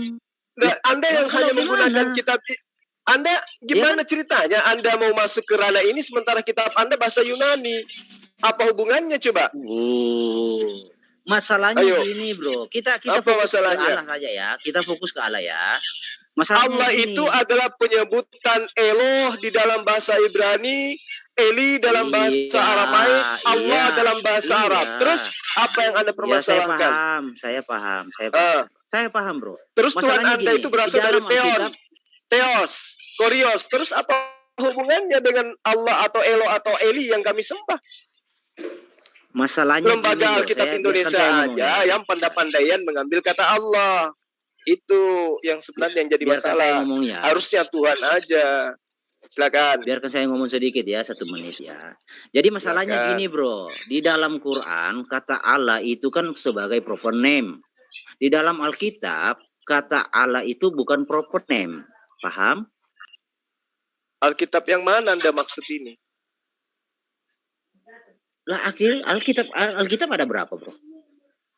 Ya kalau Alkitab itu ada nama lain daripada Al-Quran. Menurut Anda Alkitab itu bahasa apa? Kita fokus ke kata Allah dulu bro. Kita fokus ke kata Allah aja ya. lah. Jadi gini. Anda mengatakan Alkitab, Alkitab itu bahasa Quran. Anda mengatakan Allah itu bahasa Quran. Terus apa yang Anda ingin utarakan di sini? Anda yang protes kan tadi. Ketika saya menyebut kata Allah seakan-akan Allah itu adalah hak Anda, ya kan? Syukur-syukur kami Islam Indonesia tidak menuntut lembaga Alkitab Indonesia untuk melepaskan kata Allah di dalam kitab kalian. Syukur-syukur seperti di Malaysia. Malaysia itu sudah tidak boleh orang Kristen menggunakan kata Allah. Kita di Indonesia masih memberikan kesempatan untuk merubah sendiri tanpa ditegur. Gitu loh. Atau kembali lagi ke bahasan yang tadi. Ngomong. Ya, 100 istri aja, Bang. Karena kalau membahas tentang Allah, kalau membahas tentang kata Allah, saya sudah kesimpulan Allah itu adalah penyebutan nama Tuhan bagi bangsa Abrahamaik. Itu kesimpulannya. Masalahnya nama Tuhan bangsa Aramaik Abraham bukan Allah namanya, bro. Masalahnya itu masalahnya. Ya, itu menurut Anda. Karena Anda tidak mau Allah itu. Coba hadirkan Judaism di sini. Apakah mereka keberatan ketika Yod-Heh-Vav-He kami sebut dengan sebutan Allah? Keberatan dia? Atau mereka akan keberatan kalau Yod-Heh-Vav-He akan disebut dengan nama Yesus? Ya silakan hadirkan. Ya udah silakan aja. Supaya Anda klarifikasi. Yang pasti yang Anda harus pahami bahwa kata Allah itu adalah sepadan dengan kata Eloh di dalam bahasa Ibrani, sepadan dengan kata Eli dalam bahasa Aramaik. Kenapa Anda tertawa? Kata Eloh, kata Eli itu berbeda arti dan makna dengan Yod-Heh-Vav-He. Kamu tahu itu, harus kamu tahu itu, bro. Iya, saya ngerti, tetapi merujuk kepada siapa? Kalau berbicara Eloh merujuk kepada siapa? Soal merujuk itu lain lagi. Kita berbahas. Ya udah, berarti ilmu Anda enggak sampai ke sana berarti dong. Bukan. Kan gitu. Bukan. Gini. Dengar dulu. Ya, jadi Anda kan berdiri pada posisi proper name. Proper name Tuhan Anda kan Allah. Iya. Ya kan? Betul. Iya. Kalau Anda mau memposisikan Allah itu setara dengan kata El atau Elohim, ya. Nah, di dalam Alkitab kata El, kata Elohim itu bukan proper name, bro. Iya, tapi merujuk kepada Sang Pencipta alam semesta kan? Bukan soal merujuk, soal merujuk. Itu saya sudah menjawab begini saya jelaskan. Mereka sebut dengan Elo dan Eli. Ya, kalau gini caranya gimana bisa saya jelaskan? Nah, sekarang Anda jelaskan bagaimana caranya Eloh atau Yod-Heh-Vav-He bisa berubah menjadi Yesus. Bisa enggak? Fokus dulu ke Allah. Saya bisa buktikan dengan benar ya dan tegas bahwa Allah itu bukan Yod-Heh-Vav-He. Oke, sampai jalan tengahnya. Silakan Banjul. jelaskan dari bahasa Aramaiknya itu langsung ke kata Allah. Jangan Silakan pakai diurutkan. Aramaik. Dengar dulu. Dengarkan dulu, Bro. Biar Banjul menjelaskan sesuai. Harus jujur. Iya, dengerin dulu. Nanti Bro Herdi juga boleh nama dikit Kang Handi menjelaskan. Sebentar Bang. Jadi Bro Herdi yang menjelaskan sesuai dengan apa yang Anda ketahui, Banjul menjelaskan sesuai apa Banjul ketahui. Sampai ke Yesus ya Bro Herdi ya. YHWH sampai ke Yesus, terus YHWH sampai ke Allah. Silakan dulu Banjul dulu, silakan. Nama dikit dong, sedikit aja Ahi. Pak Jul boleh ya? Oke, silakan. Bang. Gini. Ini kemarin udah kita bahas, Ahi ya. Tapi mungkin hanya sebatas nama aja. Silakan berpikir bareng-bareng. Karena kita di sini ditonton oleh banyak orang ya, terutama mungkin netizen di sana. Kalau kitab suci Anda itu datang sebelum kitab suci kami, perhatikan ya kalimatnya, tentunya sangat tidak elok, tidak pantas kalau kitab suci Anda mengambil kosakata dari kitab suci kami yang datang terkemudian. Ini logika loh. Ya, jadi Quran itu datang terkemudian setelah kitab suci Anda. Lucunya, Anda memakai suatu kata, suatu prosakata yang diambil dari kitab suci terkemudian. Analoginya adalah Anda sebagai pengikut Jokowi, pengikut Pak SBY, mengambil ketetapan yang diambil dari ketetapan Pak Jokowi. Itu secara narasi, secara akal itu nggak masuk gitu loh. Maka saya mengharapkan kepada Kang Herdi menggunakan kata Allah itu sesuai dengan kata kami. Tidak bisa Anda menggunakan kata Allahnya diambil dari kata Quran itu. Sementara Anda memposisikan kata Allah tidak sesuai dengan semestinya dari Quran kami. Kecuali kata Allah itu ada sebelum kami dan Anda memakai kata Allah. Tidak seperti yang Pak Jul katakan tadi gitu loh. Ya ada dalam kesucian ada kata Allah dari kitab aslinya, silakan itu yang Anda pakai gitu. Itu sedikit Pak Jul, semoga jadi bahan pertimbangan kita dalam berdebat dan beliau. Makasih, maaf mengganggu.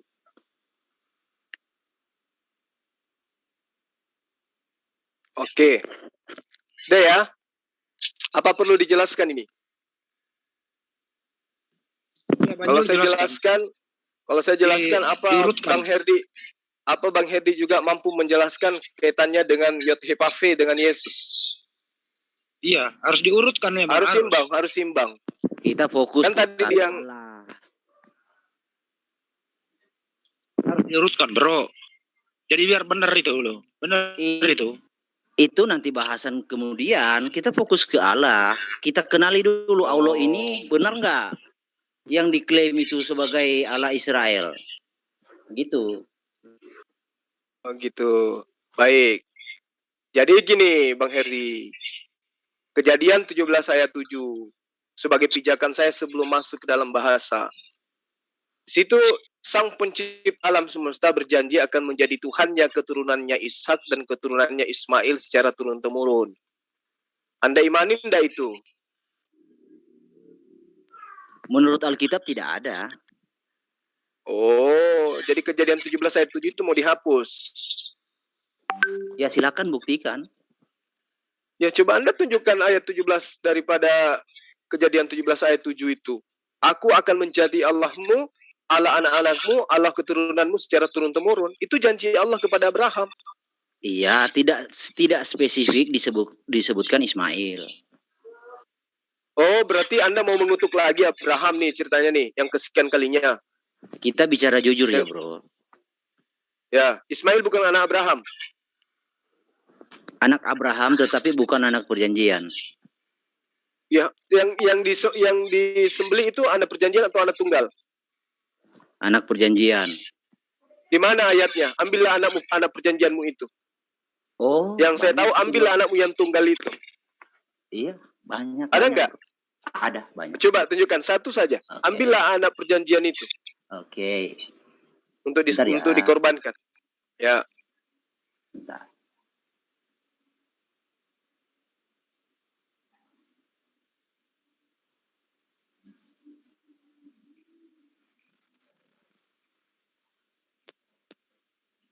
Bang Zul masih ada di sini? Ya Mas. Nggak apa-apa ini saya. Saya dari tadi nih. Loh, nggak apa-apa loh ini Zoom yang milik kamu loh Mas. Nggak, takutnya nanti yang lain bosan kok Zulkifli terus. Enggak. Memang Semua kok. Pakai aja lah. oke. Ya Abang kurang menunjukkan lebih kejadian 17. Coba ayat Oke, 2 jam lagi nih mau habis, tapi masih lama kan jadi bisa dipakai. gini ya bro. oke. Jadi kita kenali siapa anak perjanjian ya. Oke, baca dari ayat 18. Nah, 18. Dan Abraham berkata kepada Allah, ya kan? Ya. Jadi permintaan sekiranya. Anda, sekiranya. iya. Sekiranya Ismail diperkenankan hidup di hadapanmu. Nah, tetapi Allah berfirman, no, nehi. Ya kan? Betul. Oke, melainkan istrimu Sarah lah yang akan melahirkan anak laki-laki bagimu, dan engkau akan menamai dia Ishak, dan aku akan mengadakan perjanjianku dengan dia, perjanjian yang kekal. Oke, udah ya. Bro. Terus ayat 20-nya dibaca dong. Sebentar Mas Juma sama Bro Herdi. Mas Juma jangan terlalu keras, kalau nanti kedengar istrinya Herdi, nanti marah-marah istrinya Herdi. Induk dengan saya. Santai aja bro kali. Oke, lanjut. Oke. Jadi tentang Ismail, aku telah mendengarkan permintaanmu. Ia akan kuberkati, ya. Kuat beranak cucu dan sangat banyak. Ia akan memperanakan 12 raja dan aku akan membuatnya menjadi bangsa yang besar. Oke. Jadi apa yang Anda ingin tunjukkan di sini? Anda kan bertanya di mana Ishak itu disebut anak perjanjian, ya kan? Ya, terus mana perintahnya? Ambillah anakmu, anak perjanjianmu itu. Oke, ya sebentar, bro. Sebentar. Sabar. Ambillah anak perjanjianmu itu. Iya, sabar. Ada ayatnya kok.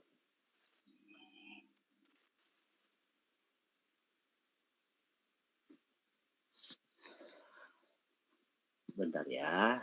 Ishak.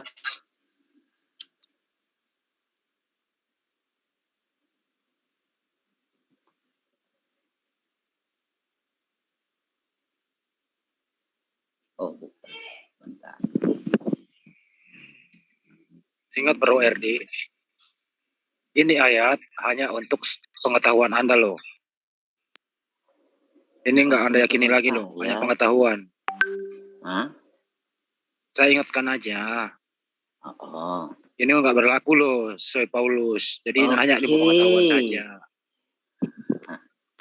Kemudian Abraham sebentar. Adapun 21 22 ya kayaknya. Nah, ini ayat 21 juga menjelaskan. Tetapi Allah berfirman kepada Abraham, janganlah sebal hatimu karena hal anak dan budakmu itu. Jadi dijelaskan. Karena hal anak dan budakmu Ismail. itu. Sebentar, selesaikan dulu. Dalam segala yang dikatakan Sarah kepadamu haruslah engkau mendengarkannya. Sebab yang akan disebut keturunanmu ialah yang berasal dari Ishak. Oke, yang disebut keturunan Abraham itu berasal dari Ishak ya. Oke. 22. Oke, ini firman-Nya, ambillah anakmu yang tunggal itu yang engkau kasihi yakni Ishak, pergilah ke tanah Moria dan persembahkanlah dia di sana sebagai korban bakaran pada salah satu gunung yang akan kukatakan kepadamu. Ya, jelas ya bro, jadi Ishak ya. Oke, kembali ke kata Allah tadi bro. Itu ada. Mbak jawab dulu, anak tunggal yang diminta bukan perjanjian kan? Iya kan Ishak dijelaskan ayat kejadian 17 kan Ishak yang disebut anak tunggal, anak perjanjian. Ambillah anakmu yang tunggal. Siapa anak tunggalnya Abraham? Kamu jangan dikibulin lah sama dalil-dalil terjemahan. Bro. Abraham ada memiliki 4 orang anak. Ya, tetapi Ishak disebut anak tunggal karena Ishak itu adalah tunggal mendapati atau mewariskan perjanjian itu.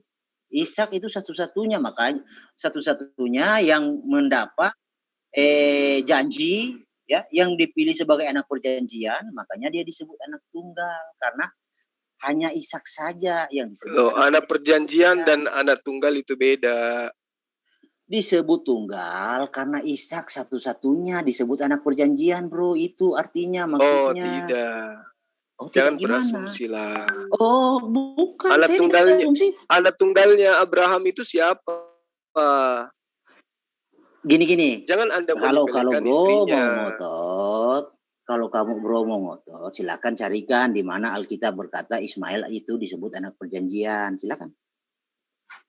Loh, yang dikorbankan kan anak tunggal, bukan anak perjanjian. Bukan, Kenapa kita Ishak bicara disebut anak perjanjian. Kita berbicara perjanjian, ya. Dan jelas tadi di Kejadian 22 yang dikorbankan Ishak, bukan Ismail.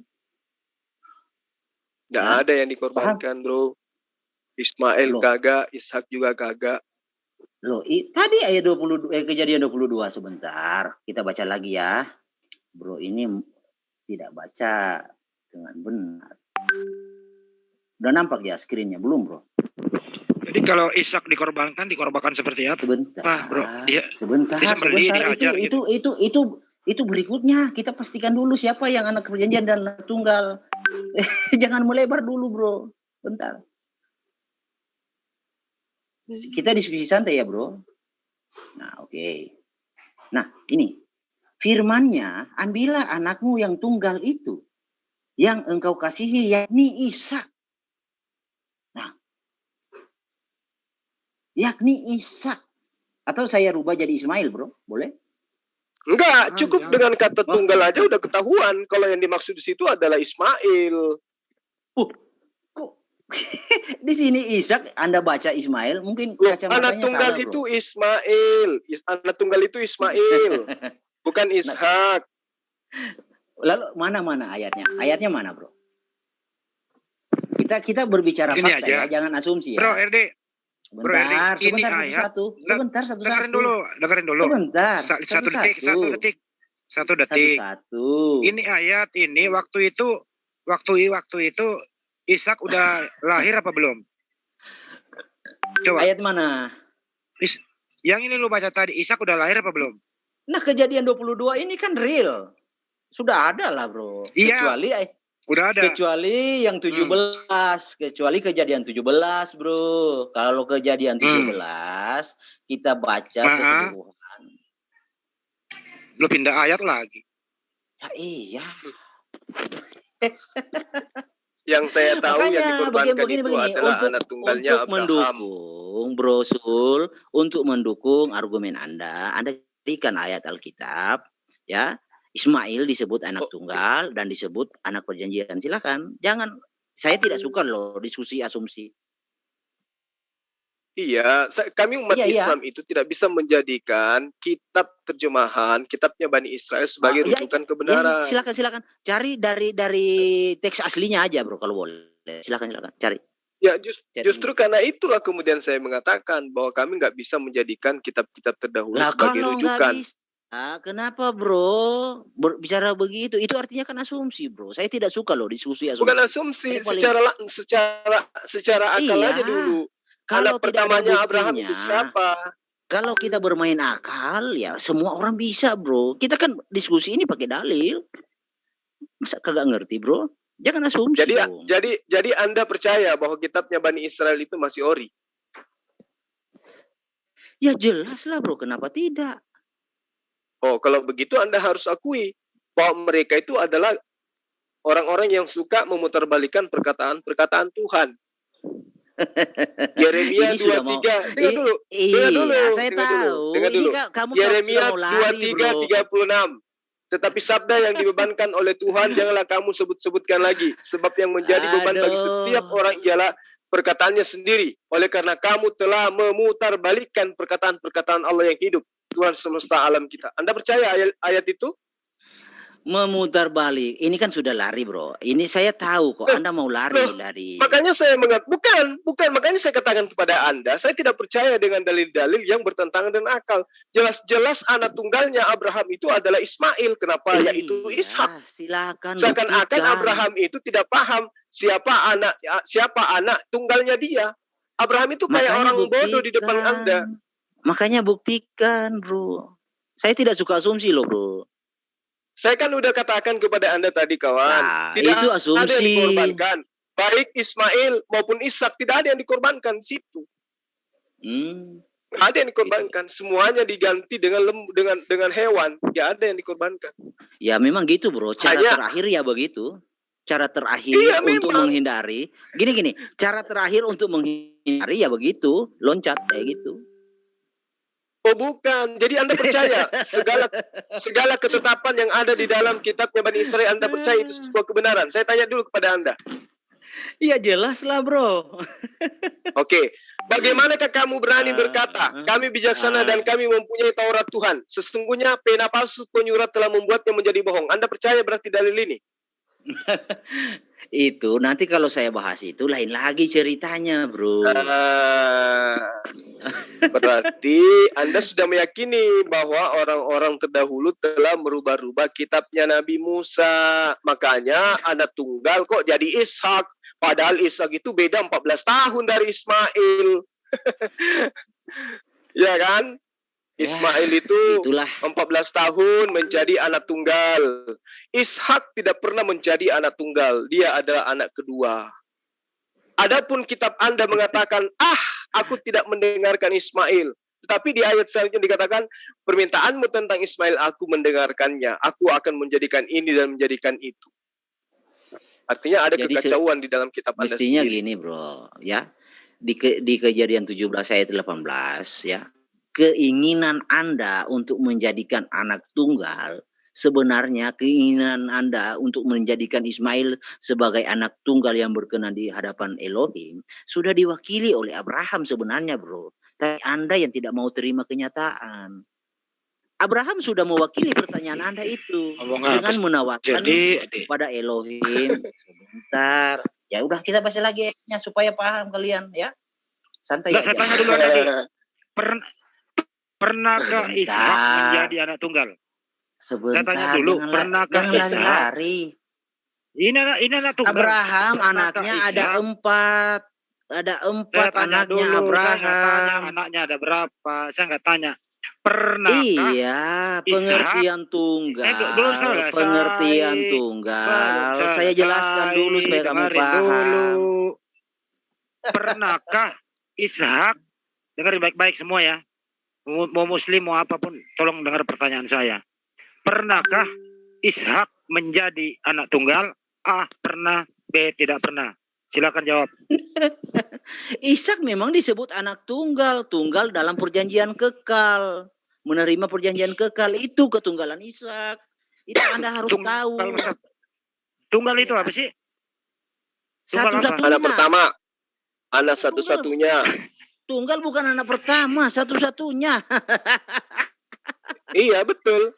Iya. Nah, setelah ada Ishak, sudah berapa anaknya Abraham? Gini ya, saya jelaskan ya. Jadi Ishak disebut anak tunggal karena karena kamu mau dia jadi anak tunggal. Ini gimana ini?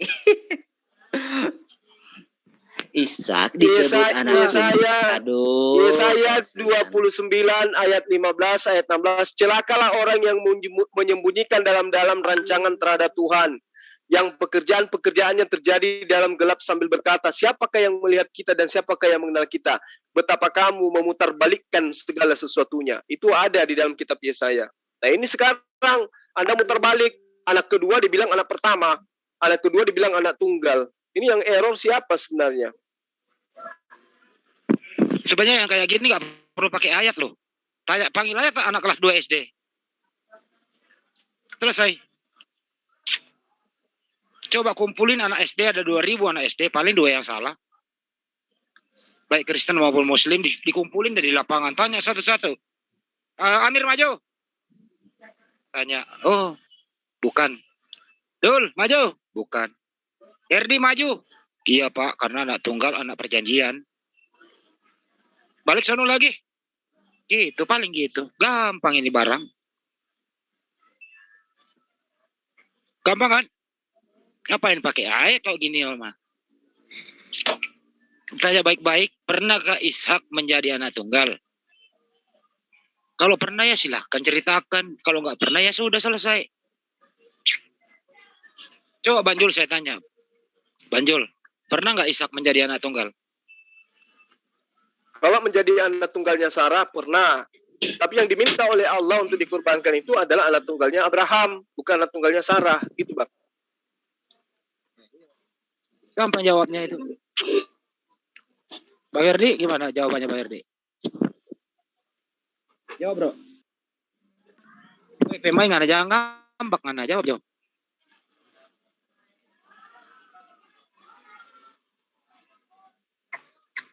Giliran ditanya baik-baik. Yang Bang Herdi harus pahami di sini adalah Yesaya 29 ayat 15 sampai ayat 16 itu. Di situ Allah mengatakan betapa kamu memutarbalikkan segala sesuatunya. Itu yang perlu dipahami dulu. Anak kedua jadi anak pertama. Itu diputar balik itu. Sudah selesai ngomongnya. Enggak saya tanya Anda itulah. Anda nggak jawab itu loh pertanyaan anak kelas 2 SD. Silakan tanyakan. Pernahkah Ishak menjadi anak tunggal Abraham? Ya memang disebutkan Ishak anak tunggal, bro. Anda ini bagaimana? Jadi pernah. Jawab dulu, pernah apa enggak? Bukan soal pernah atau tidak. Ishak memang disebut anak tunggal. Oke, anak tunggal apa sih pengertian anak tunggal? Coba. Bagus. Gitu dong. Ishak disebut ya, anak tunggal sebab enggak ke Ishak dulu. Enggak ke Ishak dulu. Pengertian anak tunggal yang Anda ketahui di zaman modern ini. Tunggal itu satu-satunya. Satu-satunya. Abraham betul. punya anak berapa? Ada 4. Abraham punya anak berapa? 4. Jadi satu-satunya gugur. Kan punya maksud. Disebut satu-satunya apa? Ya kan? Capek deh lu ngomong malu di. Karena ada dasarnya, bro. Bukan Dasar bagaimana? Lu udah ngomong satu-satunya. Makanya dengerin saya bicara dulu. Ya udah lu jelasin. Bakal nggak nyambung. Yakin. Bukan nggak nyambung. Karena Anda tidak bisa menerima kenyataan. Itu masalahnya. Kenyataannya adalah Abraham punya anak 4 menurut kamu kan gitu. Iya. Sedangkan yang tunggal siapa? Yang disebut anak tunggal Ishak. Ishak. Terus anak yang lain bukan tuh apa namanya yang anak yang lain itu? Oke, boleh saya jelaskan? Gimana caranya orang 4 bersaudara tapi disebut anak tunggal? Iya kan saya punya pemahaman Alkitab yang menyebut anak tunggal Ishak. Ya udah bicara aja 4. Terus bro, bicara aja terus. Lu punya anak 2. Kalau saya panggil anak lu yang salah satunya anak tunggal. Bro, saya pamit dulu ya. Nanti malam saya masuk lagi yo. Oh iya. Lu udah. Lagian anak tunggal kok. Bingung saya lihat lu ya, Dik. Gue ajarin lu ya, benar-benar nggak mau jadi benar. Aduh, yang bicara orang satu, yang memberi keterangan orang satu, yang mumet ini orang 13 ini. Enggak itu. Ya mumet lah. Bang Andi, lu tanyain itu, Abraham punya anak 4, baru tahu gua. Biarin aja dulu, yang penting kan bukan anak tunggal, kalau ada 4 anaknya. Ada 8.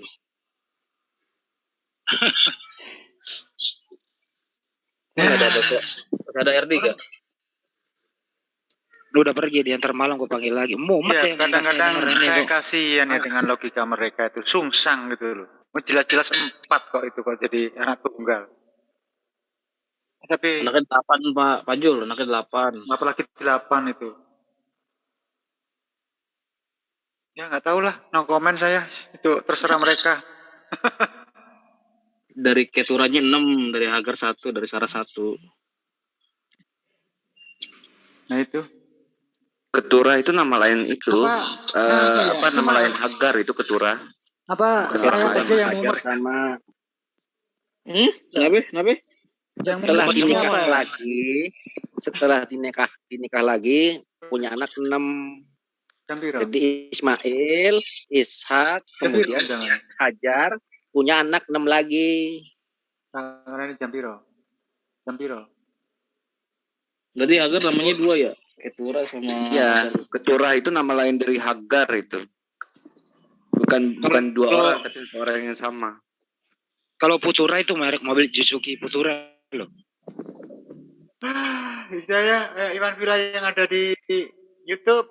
Saya akhiri, saya mau mendengarkan cipta dulu, kepala saya pusing. Assalamualaikum warahmatullahi wabarakatuh.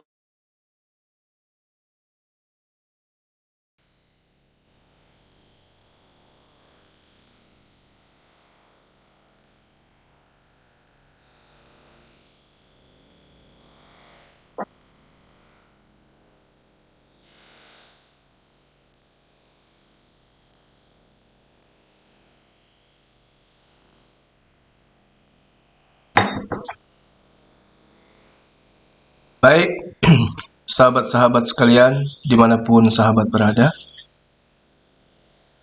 Ini karena sudah beberapa jam ya, lawan kita juga sudah pada kabur. Jadi kita tutup dulu ya, nanti kita nyambung lagi insya Allah habis Isya, kita live lagi, kita cari lagi lawan yang baru, yang membahas tentang hal-hal yang berkaitan dengan Islam dan Kristen. Terima kasih atas segala perhatian sahabat-sahabat sekalian. Terima kasih atas segala perhatiannya. Mohon maaf ketika ada kata-kata yang kurang berkenan. Akhir kalam, salam satu Tuhan. Assalamualaikum warahmatullahi wabarakatuh.